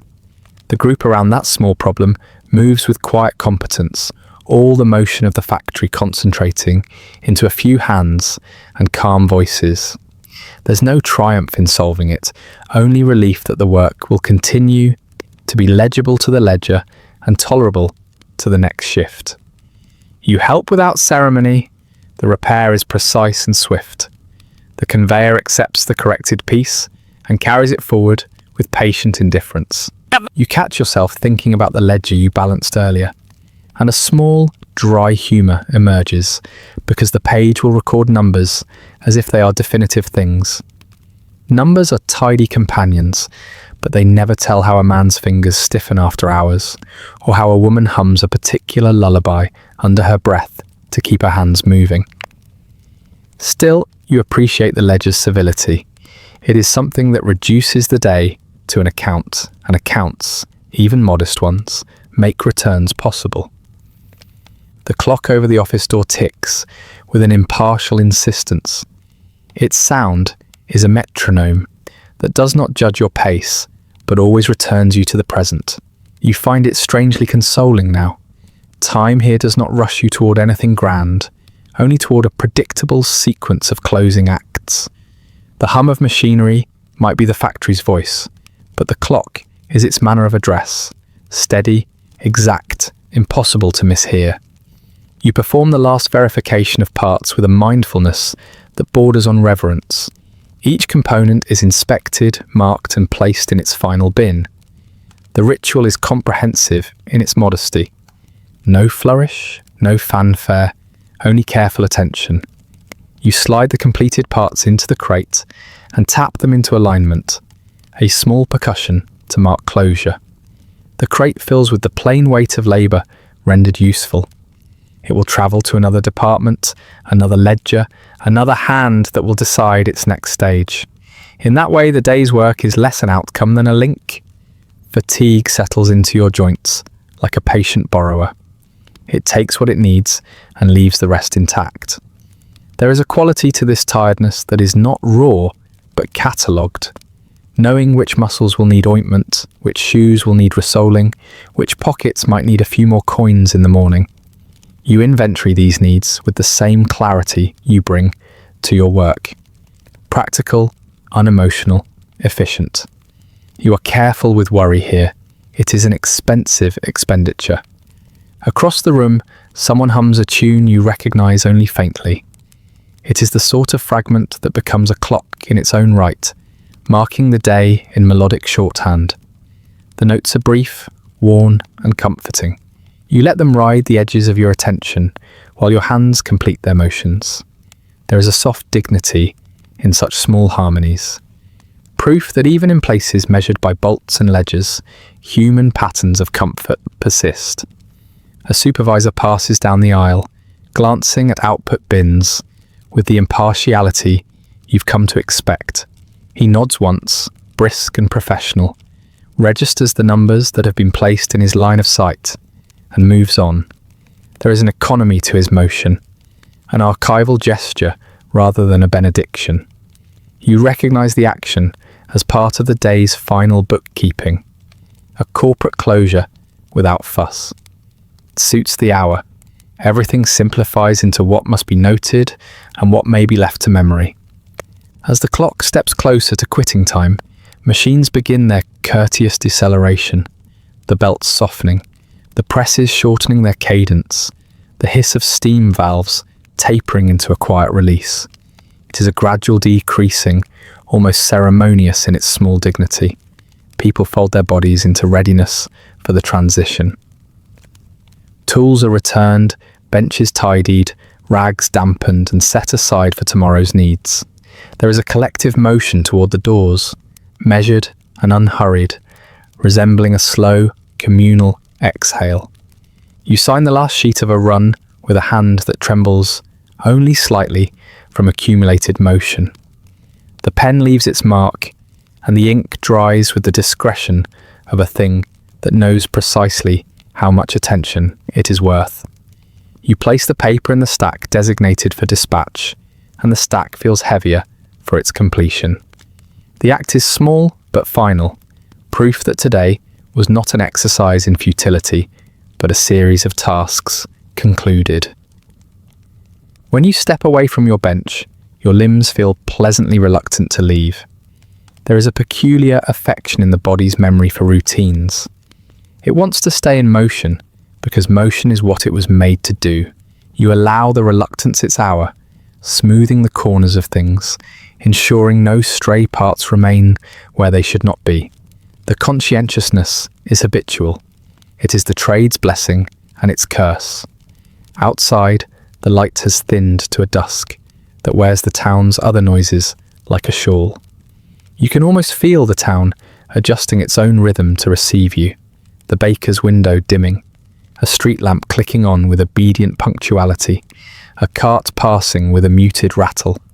The air tastes cooler, and the first deep breaths of evening arrive like a small absolution. You fold your coat more snugly and step toward the gate, carrying the day in the steady pocket of your shoulders. The walk home is a practiced descent from the intensity of industry into the domestic quiet. The town seems to accept you as a familiar traveller returning, and the faces you pass hold the same soft acknowledgement they always do. There is no spectacle in any of it, that is the point.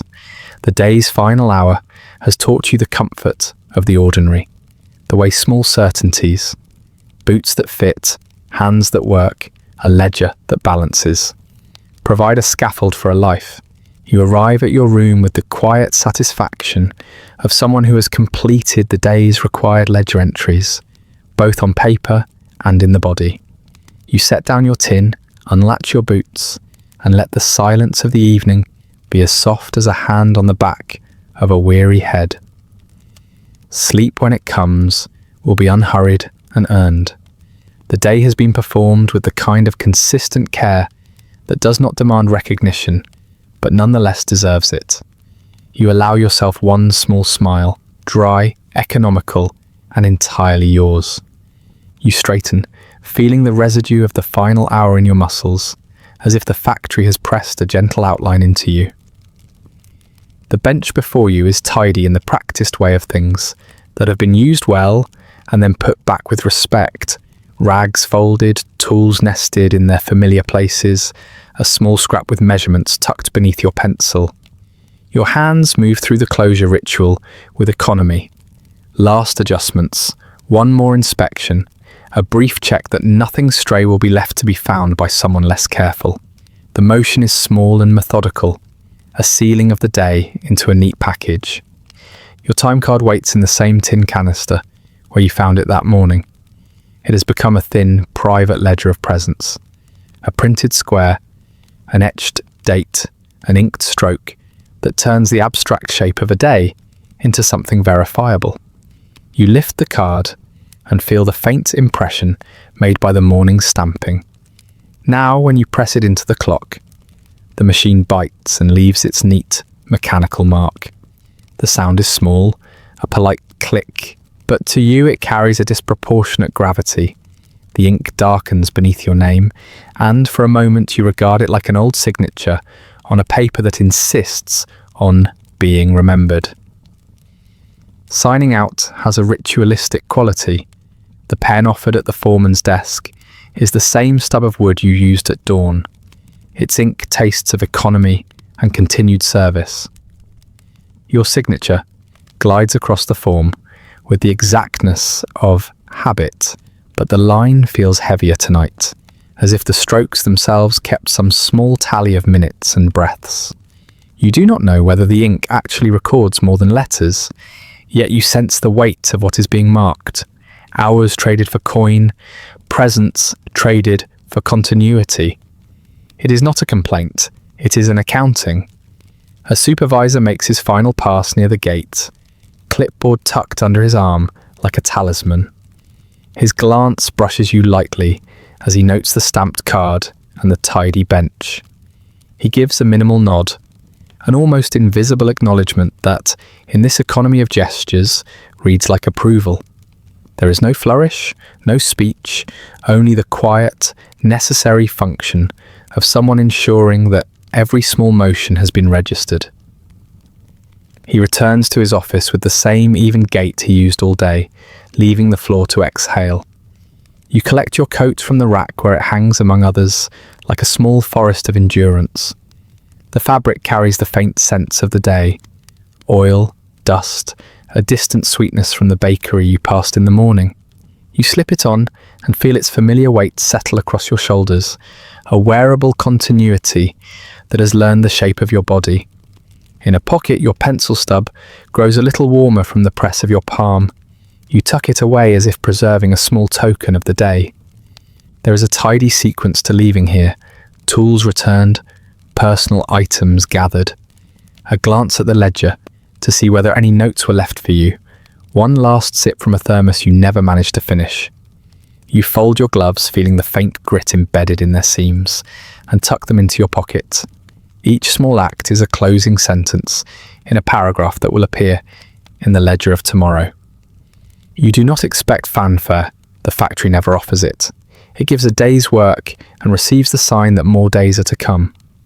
At the gate, a small cluster of workers lingers, some to exchange a quick favour, others to walk out with friends who share the same direction home. Conversations here are low and spare, efficient as the work you left behind. A question about covering a shift next week, a note that someone's sister needs transport, a dry comment about pay that drops into the air like a pebble in a pond. The sounds ripple and are received with practical intention. You answer when called upon, each response deliberate. The talk gives shape to errands and obligations, a social ledger that circulates favours rather than coin. Outside, the factory breathes outward. Its chimneys puff a last patient cloud, and the yard seems to relax a fraction. The sound of belts and presses recedes into the building's belly, as if internal gears have been put into a more contemplative pace. The air at the gate tastes clearer than inside, a modest, honest relief that you carry in as you step past the sign and the worn path back into the town. The world remains unchanged in any grand way, but everything feels proportionally quieter, as if the day has been compressed and then released. You begin the walk home with a gait that is both familiar and slightly altered by the day's accumulation. Your shoulders are set differently now, a little more compressed, but also steadier. The street arches ahead with the same collection of sights you have learned to read. The general store's shutter, the baker's dim lamps, a window where a neighbour arranges curtains with careful hands.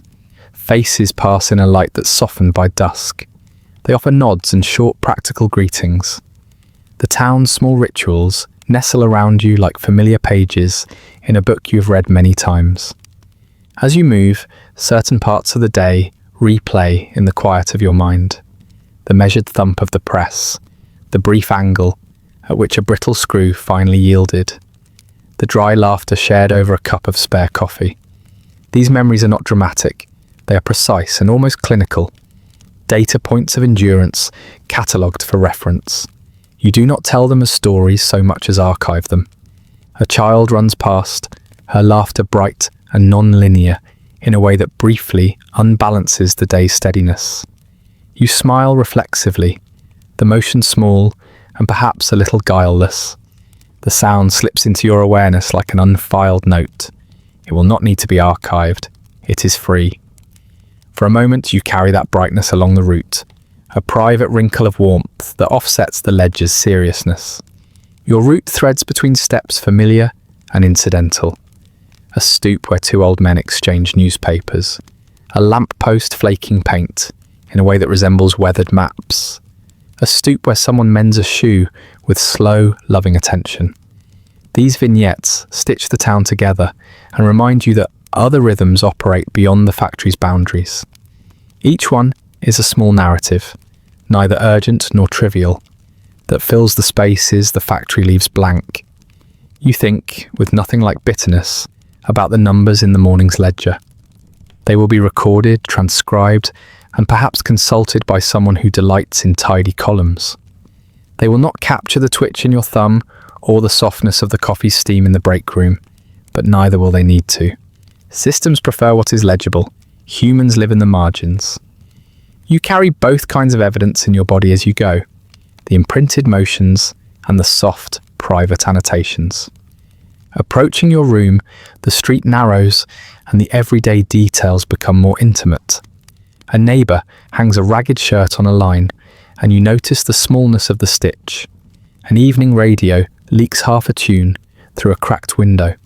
A cat arcs along a fence like a practiced acrobat. These are the quiet companions waiting to receive you, mundane, reliable, and oddly consoling. You unlock the door with the same practiced movement as you do the morning's gate. The little click of the latch is a satisfying punctuation that signals private things will resume.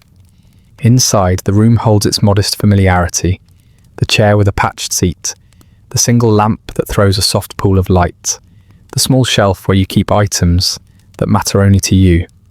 You place your coat on the hook, the fabric still warm from your shoulders, and sit for a breath that collects the day like a hand cupping water. On the table, the tin from lunch waits, tidy and a little oily at its rim. You set down your bag, unlatch your boots with the slow precision of someone preserving souls, and let the weight of the day ease from your feet into the floor. The room smells faintly of coal and cloth and the small stew you will heat for supper. You move through domestic tasks with the same economy you showed at the factory. Measured, thorough, unobtrusive. Even now, as the house settles into its evening rhythm, the factory's imprint remains, less as a pressing force, and more as a memory mapped onto your muscles. You feel the knowledge of the day in your hands, how to grip, how to release, how to repair a part so that it continues to function. That knowledge is practical and almost intimate. It is a type of quiet competence that will serve you in the days ahead. You sit by the lamp with a humble meal and think of small consolations. The sound of a neighbour's radio playing a distant song, the shape of the moon over the rooftops, the thought that tomorrow will arrive with its own predictability. The day stays with you, not as a burden, but as the slow, textured accumulation of action and habit. It is a ledger written into your body as much as into paper. When you finally lie down, the room contracts into a forgiving hush. The mattress receives you with the even, unspoken acceptance of something that has borne many similar evenings. Your breath slows in the dark, and your mind sorts through the practical items for tomorrow. Boots to mend, a note to pass along, a minor purchase to be made. These are the small decisions that fill the space between one shift and the next. Sleep approaches neither as escape nor reward, but as a continuation of routine, a necessary downshift in the machinery of living. The ink on the time card dries in a small way that you can feel in your bones. Yesterday's hours slip into the past, with all the quiet inevitability of a recorded fact. You have signed out, but the day's shape remains mapped on you. A soft architecture you will carry until the next morning asks you to stand again. The world outside is quieter now, but within you, the factory's careful insistence persists, steady and patient, like a heartbeat that has learned how to endure. You step out from under the factory's last plume, and the evening air meets you with a gentleness that feels almost apologetic. The street has shifted its expression. The morning's hard edges have been softened by hours of use and by the quieting of people who spent the day engaged in practical things. Your boots find their accustomed path without thought. The route home is a practice script you could perform with your eyes closed. You prefer to keep them open, though. Small details make better companions when looked at properly. Windows along the way throwback light in different tones now. Some warm and welcoming, others dim and private. In one, a woman brushes a child's hair with a steady, careful hand. In another, a man leans by a stove reading a paper with a concentration that looks like devotion. The town is composed of these modest tableaus, each one a quiet argument for continuity. You notice them with a tired kind of gratitude. They are soft proofs that life persists in manageable pieces. The baker's shop has a glow in its window that the morning's bustle could not sustain.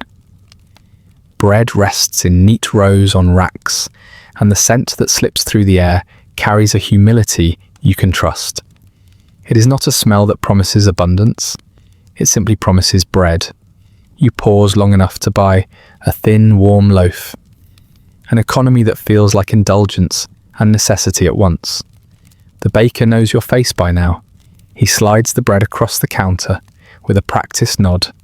There is an efficiency to his manner that borders on ritual. You pay with small, exact coins and pocket the receipt like a minor victory. A radio tucked in a second-floor window plays a song that threads through the air with a lightness that could almost be called hope. The melody is simple and rounded. The singer's voice folds into the evening like a folded letter. You cannot explain why it feels hopeful. You merely feel it, a small, inexplicable buoy that steadies the walk. You carry that buoy with you for a few blocks, as if the tune were a talisman against the day's residual fatigue. People you pass meet your gaze and offer nods that mean more than their brevity admits. A neighbour, standing by his doorway, tips his hat in the way of someone who recognises sameness and accepts it without complaint. A child on the curb chases a paper plane and then runs along the sidewalk as if practicing for some future speed. When she sees you, she gives a quick half smile and keeps going. These are not grand exchanges. They are the small, soft places that catch you when the rest of the world insists on being practical. The lamplights click on in a measured procession, one street at a time, as if the town were turning its lamps to the same page. They cast long, patient shadows that stretch across stoops and gutters, and the light gives the brickwork the colour of something preserved.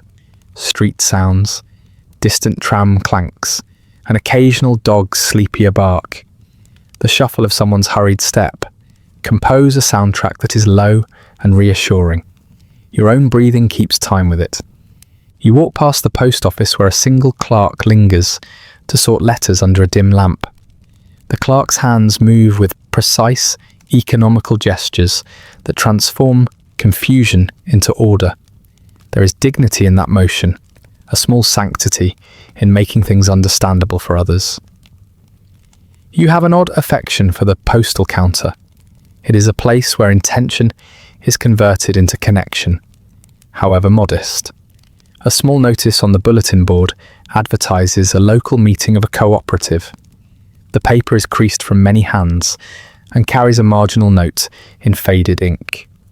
You make a mental note to remember the date, not because you're certain you will attend, but because memory itself likes to be kept in a folder.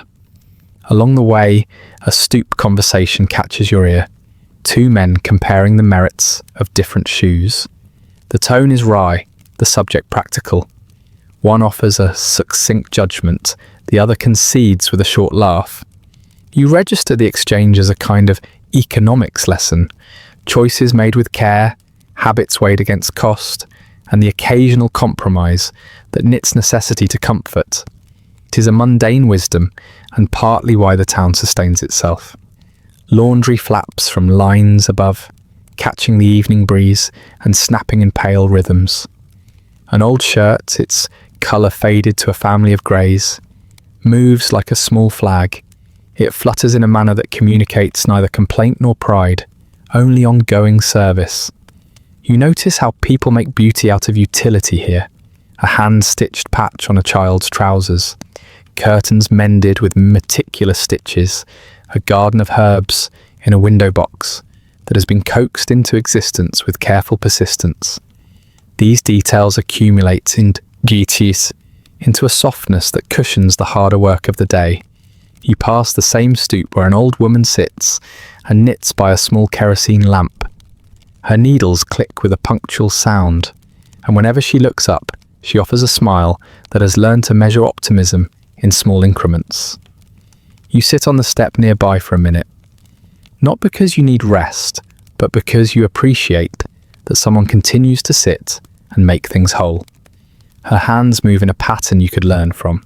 Steady, purposeful, unshowy. She offers you a nod that reads like benediction, and you return it without ceremony. A stray dog, familiar and slightly thinner than you remember, pads alongside you for a few blocks, as if accompanying a pilgrim. It sniffs at gutters and pauses to look at the baker's shop with an expression that suggests wise resignation. You scratch behind its ear when it pauses beside you. It leans into the touch with a grateful, unembarrassed joy. You feel a small, uncomplicated pleasure ripple through you. The dog's company is not a solution to anything, but it is a momentary tether to the animal's uncomplicated contentment. A window displays photographs of a family. 3 children, a woman with a steady gaze, and a man in a coat that looks oddly sharp. The photographs are from another era, or perhaps simply from someone's better week. They hang with the intention of preserving memory. You study their faces and feel how history collects in portraits, evidence that people persist in forms of dignity even when circumstances demand thrift. You tuck the site into a private ledger of images your mind keeps for winter evenings when the nights run long. The walk gently shifts your thoughts toward home tasks, the small list composed of repairs and purchases that make tomorrow easier. You think of mending a button, of buying extra soap when you pass by the grocer, of asking the neighbour to keep an eye on a parcel. These are not grand plans, they are maintenance, a continued tending to the fabric of life. You carry these modest intentions with a sense of purpose that feels like stewardship rather than burden. As you near your building, the street narrows and the evening becomes more intimate. A radio leaks the last lines of a song through a cracked window, and the melody wraps around you the way a soft scarf wraps a neck. The closeness of homes makes the world feel small in a comforting way. People close enough to hear the kettle, to know when the baby wakes, to share a word through a wall. That proximity offers a quiet accountability that steadies you. You are known here in ways that matter. You unlock your door and the small click is a private punctuation. Inside, the familiar objects receive you like unembellished friends. The single lamp on the table, the patched chair, the kettle waiting to be lit. You place the bread on the table and cut a modest portion. The act of breaking bread feels ceremonial in a domestic register. It is a private acknowledgement that the day has been attended to and that you, for your part, have kept faith with routine. On the shelf, you find a note left in the morning, a neighbour's thanks for picking up a package earlier in the week. The paper is creased and the handwriting economical. Small exchanges like this exist outside ledger columns, and yet they accrue value in a way that coins cannot measure. You smile at the note because it is a compact proof that favours circulate and return in quiet human ways. You eat slowly, savouring the warmth of the bread and the simplicity of the meal. As you do, you let the day's weight settle into a place where it will not be sharp. The town's small softnesses, the radio's song, the baker's nod, the old woman's knitting, remain as tiny luminous ornaments in your memory. They are not enough to erase the harder parts of living, but they are sufficient to keep you steady. When night falls fully and the windows close their curtains, the town settles into a hush, broken only by faint domestic sounds. You move through the modest ritual of preparing for bed with the same deliberate economy that governed your day, boots cleaned and set aside, a lantern checked, a small list of tasks noted for the morning. The walk home has done its quiet work. It has reintroduced you to the softer textures that exist beside industry. reminding you that endurance is not only about surviving labour, but about preserving the small, human things that make survival bearable. You lie down with the satisfaction of someone who has witnessed a modest world kept in motion by many small hands. The evening's melody hums in the back of your mind, and the town's soft textures gather around you like familiar blankets. Sleep comes as a patient visitor, folding you into a night that feels, in its own low-key way, a kind of reprieve. You close the door behind you, and the world compresses into the small geometry of your single room. The latch clicks, a compact punctuation that separates the public rhythms of the street from the private measures of evening. The room arranges itself around you with habitual civility. The patched chair in the corner, the narrow table by the window, the shelf where a few plates and a single tin are kept in respectful order. Everything here has been selected for usefulness and thrift. Nothing asserts itself beyond that requirement. You move through this space with the calm efficiency of someone who has learned to conserve energy for things that matter. The kettle sits where you left it, its surface dulled by years of heating and cooling. You set it on the small stove and strike a match. The brief flare of the flame scours the room of its last thin chill, and warmth pools slowly, insistently. The metal sings in a manner that is almost affectionate, a small metallic note that says the day is being tended. You fill the pan with water from the pitcher and set it to heat, lining up the few ingredients you have acquired: a modest onion, a chunk of potato, a scrap of cured meat saved from a larger loaf, a handful of beans measured with the care of someone who knows how little needs to suffice. Chopping is its own minor meditation. The knife's edge runs across the board with a steady rhythm, each slice registering a small clean success. The onion releases its latent sweetness, and when its scent rises, it feels like an offering. You inhale and let the odour settle in your chest. It is small comfort, but real. The potato, dull and dependable, yields to the blade without complaint. You think of the factory's steady motions as you work, how repetition can make tasks into rituals that do not bruise the mind. The kitchen choreography is similar: set, measure, combine, attend. As the stew begins to simmer, steam rises in thin threads and fogs the window. Out there, street lamps glow like patient witnesses. In here, the air fills with honest, edible smells. You stir, tasting for salt with a practiced tongue that has learned thrift as much as flavour. A little salt, a little pepper, small economies that transform bulk into pleasure. There is no pretense in this cooking. It is a pragmatic craft honed by necessity. Still, there is satisfaction in coaxing modest ingredients into something more than the sum of their parts. You set the table. A single plate, a spoon that has worn its own faint shine, a cup for the thin tea you will have. The act is unceremonious, but exact. You sit and fold your hands for a moment, letting the steam warm your face, counting nothing but the steady progress of the meal toward readiness. The radio in the next room, if tuned, hums a distant broadcast that filters through the walls. A familiar voice reading the headlines, then a pause for a soft-spoken song that you half hear and half keep for company. Music in this hour is not entertainment so much as company with a neutral temperament, unobtrusive, consistent. Eating alone imposes its own protocols. You do not rush. Haste has a way of making food into fuel rather than comfort. Instead, you take measured bites, chewing slowly so that the simple stew has time to declare itself.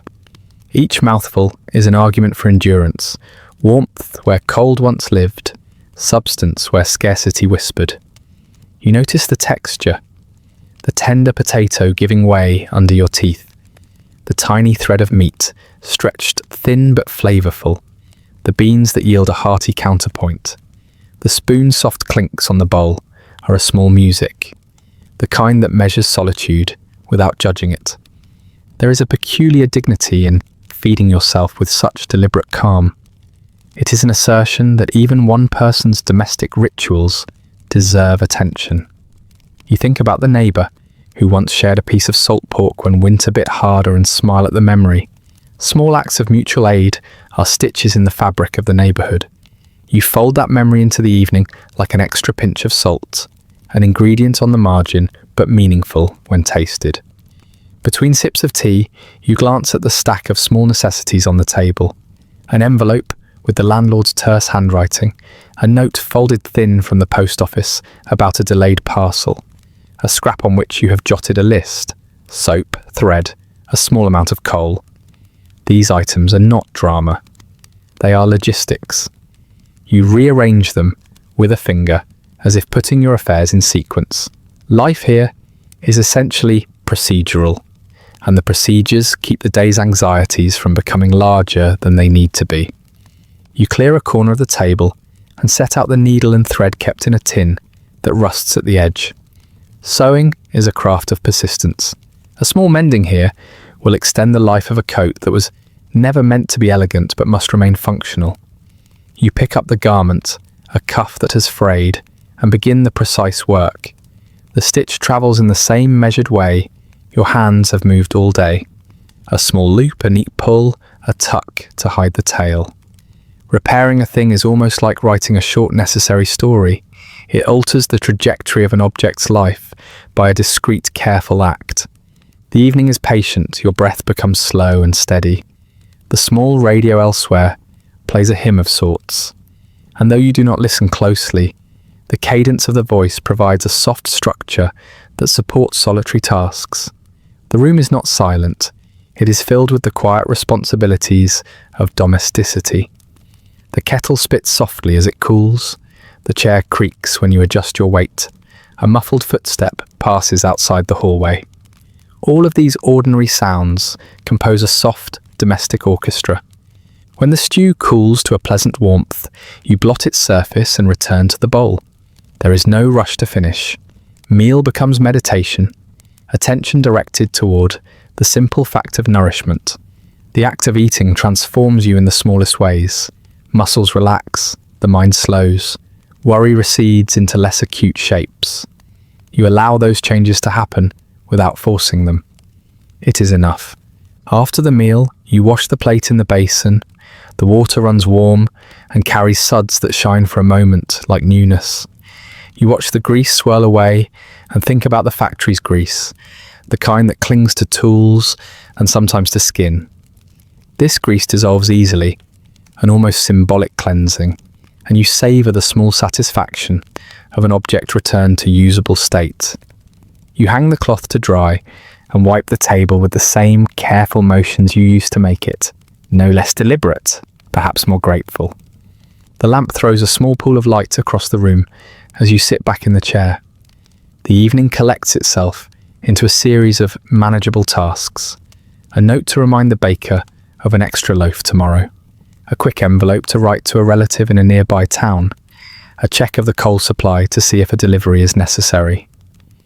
Each action is an exercise in foresight, a minor defense against the kinds of surprises that can be costly in small lives. You file them mentally, like entries in a ledger that will live in your head until morning. A dry, tired humour crosses your mind, a mental quip about how the ledger would be incomplete without a line for one-man supper. You smile to yourself, a private concession to levity that requires no audience. Humour here is a currency traded in the smallest denominations, and you spend a coin when you can, content and in the exchange. Before bed you set the kettle aside and draw a small cloth over the window, shutting out the last thin lamplight of the street. The room darkens into a gentle, enveloping black, and in that dark you take stock of the day's practicalities one last time. The needle and thread are returned to the tin. The list of purchases folds and slides beneath the plate. The envelope is tucked into a pocket for tomorrow's errand.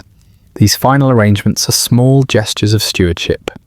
You lie down, and the mattress welcomes you with the soft, resigned acceptance of something that has been called upon often and without complaint. The house settles. The pipes murmur and then fall quiet. Your breath slows in the dark as the day's motions unspool inside you, transforming repetition into the kind of soft memory that does not hurt. Sleep approaches with the same procedural kindness you have offered the evening, steady, unobtrusive, earned. In the dim, your hands still remember the shaped movements of the workday, the grip of a wrench, the curl of a stitch, the press of a pen across a ledger. Those memories do not bother you. They are part of your currency. You catalogue them gently and set them aside like tools on a shelf. The night holds a promise not of escape, but of recovery. A quiet pause that will allow you to stand with the same measured competence when the morning's whistle calls you back into motion. The room may be small, but it contains a complete world. Simple food, a repaired cuff, a list folded tight, and the steady knowledge that you have tended yourself through another day. The lamp's glow settles into a steady, muted halo, its circle of light touching only what you've allowed to remain on the table. A folded note, a cup not yet washed, a thread spool that rolled a little, but never far. The rest of the room eases into dimness, as if shadows themselves are taking their own quiet shift. You sit for a moment longer in the chair, not out of reluctance to lie down, but because the chair has begun to feel like a companion, plain, patient, and reliably unhurried. The evening hours in a room meant for one have their own special texture. They stretch without demanding anything extravagant, without promising anything dramatic. They give you time to adjust your breath, your posture, your thoughts, and so you do, gently pulling yourself out of the day's machinery and into a space where the mind can move at a slower, less supervised pace. The kettle cools beside you.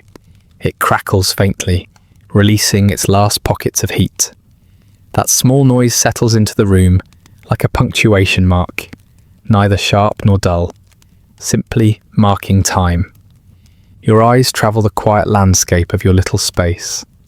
The coat hangs neatly from its hook, looking faintly tired but obedient. The shoes rest near the bed, shaped by the day's miles. A half-mended cuff lies folded on the corner of the table, the thread trailing like a loose thought waiting to be completed. The surroundings are not lavish, but they are familiar enough to be steady ground. In a world where many things feel uncertain, this small room behaves. It asks little and gives in proportion. You lean back, allowing the chair to accept your weight, and the day's impressions begin their slow, natural sorting. Not because the day has been extraordinary, but because, without this nightly arrangement, the hours would pile into each other until they resembled something unmanageable. Reflection is not indulgence, it is housekeeping for the mind, and so you sift through what remains. First comes the memory of the factory hum, the way the machines settled into their repetitive chants, the rhythm that governed your movements. You recall how your hands followed the sequence without hesitation. There was no artistry to it, only a precise endurance, but endurance itself has its own subdued beauty. You felt it in the steadiness of your breath, the measured pace that allowed your mind to remain still, while your body carried out its duties. The repetition softened you in places that might otherwise have splintered. Then the faces, not many, but enough to keep the day threaded together. The man who muttered a joke about the coffee being a distant cousin of actual beans. The sound of his voice lingering only long enough to lift a corner of your fatigue. The woman whose humming created a thin, protective membrane around her work. The supervisor, whose gaze was as plain as ledger ink, neither warm nor cold. You replay these small encounters, not because they taught you anything profound, but because they anchor the day in human texture. Without them, the hours would dissolve into pure mechanics. The street too resurfaces. Its evening air, gentler than morning's, seems now more vivid as you sit in the quiet of your room. You recall the bakery's faint sweetness, the child running with a paper plane, the dog that walked beside you for a block with an air of modest companionship. Each of these memories enters your mind with no urgency. They drift in, find their place, and become part of the calm. The routine of your life does not erase these small softnesses, it preserves them. You take a slow breath and notice how the room receives it. The air is warmer now, carrying a faint scent from supper. Onion, broth, a thread of pepper. Your body loosens into the chair, and in that loosening, the difference between labour and rest becomes gently apparent. The day no longer presses on you. It lies neatly beside you, waiting to be folded away. This is the part of the night that resembles a quiet conversation with yourself, though no words are spoken. A mutual understanding between mind and body that the day has been accounted for. Your gaze drifts to the window, where the curtain shifts slightly from a thin draught. Beyond it, the outside world narrows to little more than a few lamplights and the murmur of distant footsteps. You picture the town settling, kettles cooling in other kitchens, radios fading into static, children being coaxed to bed. There is comfort in imagining these parallel rituals. Even when everyone is separate, the routines create a subtle, shared architecture of living. You consider the monotony of your days, and instead of resentment, you find a peculiar comfort in their predictability. There is no surprise in waking at the same hour, walking the same route, attending the same tasks. The lack of surprise is its own kind of stability. Predictability softens the edges of thought, makes room for a gentler internal pace. Your life may be shaped by repetition, but repetition has carried you through more uncertain years. It has a sturdiness to it. When the world outside frays, the modest routines hold their line. A small smile crosses your face, dry, almost imperceptible, at the thought of how your life might look on paper. If someone charted it in a ledger, they would find a long series of similar entries. Hours worked, meals taken, distances walked. They might call it unremarkable, but they would miss the texture, the way the dust looked like constellations in the afternoon light, the tender resistance of fabric beneath a mending needle, the warmth of the loaf in your hands as you carried it home. These details exist outside the columns, beyond the arithmetic of survival. They are the quiet things that make routine feel lived rather than merely endured. You unfolded the note left earlier on the table, a simple thank you written with careful strokes. You trace the letters with your thumb, not out of sentiment, but because the act reminds you that kindness still circulates, modest though it may be. The depression has trained everyone to measure resources carefully. Money, time, energy, but some people still spend kindness freely. It is a currency immune to the market. You set the note back down, aware that its meaning will travel with you longer than the parchment itself. The chair creaks softly as you rise. You extinguish the lamp, letting the room exhale into darkness. The bed greets you with its familiar texture, slightly uneven but warm enough. You lie down slowly, allowing your limbs to settle into the shape the mattress expects. The blankets carry the faint scent of soap and coal, a scent that feels reassuringly honest.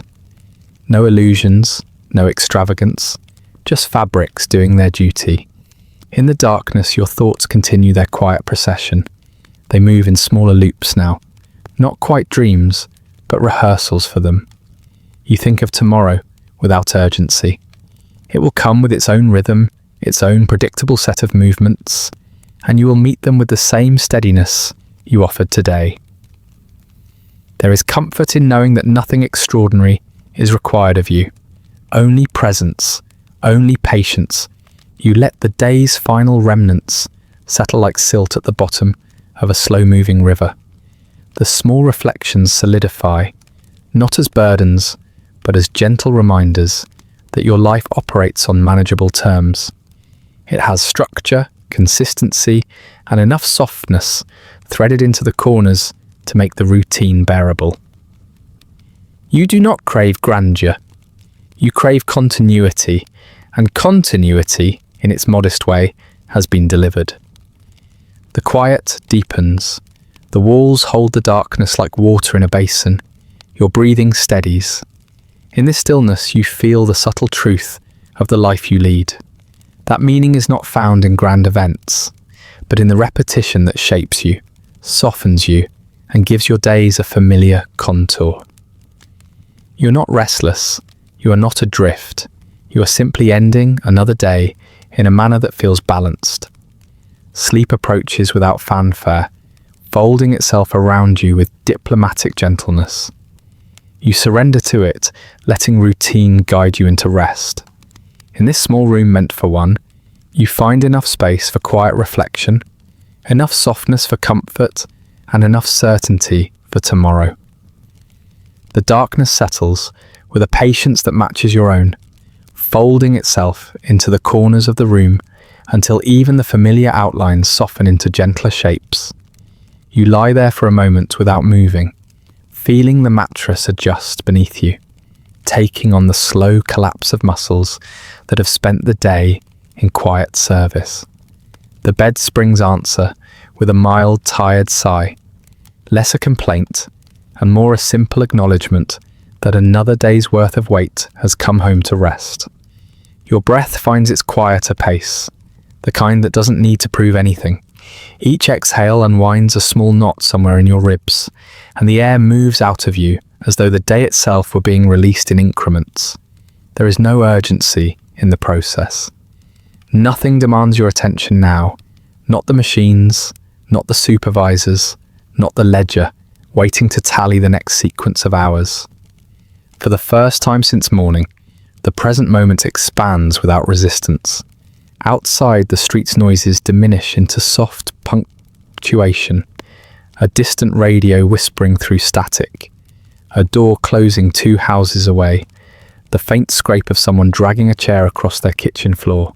These sounds drift in as lightly as dust, carrying no obligation. They remind you that the town is not sleeping all at once. It dozes in pieces, like a quilt stitched together by countless small routines. You lie beneath your blanket and feel yourself become one more quiet square in that communal patchwork. Your eyes close slowly, not from exhaustion now, but from the simple permission to rest. Behind your eyelids, the lingering shapes of the day dissolve into something looser. The conveyor, the tools, the windows, with their tired panes, each of them dims into impression rather than detail. They feel further away with each breath, not forgotten, but put back in their proper place. The mind, no longer cornered by tasks, begins to drift into its own patterns, unhurried and free of evaluation. You feel the day lifting from you as though someone were gently brushing dust from your shoulders. Not wiping it away entirely, just easing its hold so that your body remembers what it is like to not carry the factory's rhythm. The monotony that shaped your hours now reshapes itself into something else. A slow invitation to surrender, to slip into the blank, restorative quiet that sleep offers. It is not an escape so much as a continuation of the same steady cadence, only softer. Your thoughts slip into a kind of half-light, neither fully waking nor fully dreaming. This is the place where reflection becomes instinct rather than effort. You sense the pattern of your life without needing to analyze it, the way each day layers gently upon the previous one. How repetition becomes a kind of shelter when the world outside feels unsteady. There is a strange dignity in lives built from small, consistent labours. You feel that dignity now, not as pride, but as a simple, calm truth. For a moment, you imagine the factory in its current state, dormant, still warm from the afternoon's work. The machines rest in long rows like sleeping animals. The papers on the supervisor's desk lie in their neat stacks, holding the day's numbers with impartial loyalty. The dust settles across the benches in a fine, unhurried layer. It is a place emptied of motion, yet carrying the memory of it. You feel no pull to return there now, only a faint appreciation for the strange companionship such a place has offered you. Tomorrow, it will wake again, just as you will. Your body sinks a little deeper into the mattress as sleep approaches in small, steady waves. It is not dramatic. Sleep does not come crashing in. It sidles up quietly, as if respecting your preference for modest gestures. The blanket warms around your legs. Your arms grow heavier. The quiet becomes a kind of soft undertow, drawing you inward. All you need to do is allow it, the way you allow a tired breath to fall out of your chest. The thoughts that rise now are unstructured, gentle fragments. The smell of bread on the street earlier, the sound of the child's brief laughter, the warmth of the stew still lingering faintly on your tongue. These fragments drift without forming stories. They hover in the mind like motes in afternoon light, present, visible, but unconcerned with meaning. You let them hover as they like. They will vanish on their own when they are ready. Even your sense of time loosens. Minutes stop behaving like separate units. They stretch and bend, merging into a single, elongated moment. You feel suspended, not in limbo, but in a quiet, holding space designed for your recovery. Here, monotony becomes mercy. The usual sharpness of thought dulls into a rounded softness, making room for rest to do its quiet work. Your breathing becomes a metronome of your own making. In, a slow ascent. Out, a gentle descent. The rise and fall is so even, so steady, that it begins to feel like part of the room itself.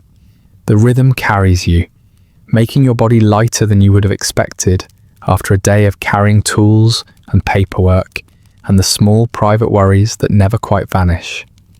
In the quiet, those worries flatten, not resolved but rendered harmless by the dark's even temperature. You think, briefly, of tomorrow, but not in the way that causes tension. Tomorrow is simply waiting in another room, patient and unhurried, in no rush to arrive. It will come when it is supposed to, bringing the same routines, the same schedule, the same cast of steady faces. Instead of dread, you feel a kind of calm obedience to that inevitability. The predictability is an anchor, a structure that holds your life in place. There is comfort in knowing that the machinery of your days, both literal and figurative, does not ask for more than what you can give. As your body drifts deeper into the warm dark, the room itself seems to lean closer, the walls becoming less like boundaries and more like a cocoon. The small sounds recede, the mattress adjusts once more beneath you, as if finding the exact shape of your rest. Your hands relax fully now, no longer curled around tools or pens or the edges of objects needing repair. They lie open, palms soft, the day emptied from them. Sleep finally folds itself around you, a quiet cloak. It asks nothing, demands nothing, keeps no ledger of what you did or didn't finish. It receives you without evaluation, and you give yourself to it, not because you are exhausted, though you are, but because the night offers a kind of neutrality that the day cannot afford.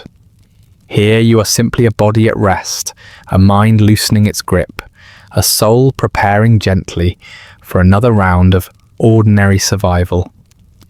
And as consciousness thins, the coming hours gather themselves like a tide preparing to rise. Tomorrow waits, not as an adversary, but as another shift in the long unadorned story you continue to write through motion and silence. It will arrive in its own steady time. For now, you drift just ahead of it, somewhere between exhaustion and renewal, held in the dark like a necessary breath paused between one day and the next. And that brings us to the end of tonight's story. Feel free to like, subscribe, or leave a comment with another forgotten corner of history you'd like explored next. If you'd like early access to more of these quiet descents into forgotten history, ad-free audio of the episodes, or just want to support the show, there's a link to the Patreon in the description. If you're listening on a podcast app, a rating or review helps more people find their way to these stories.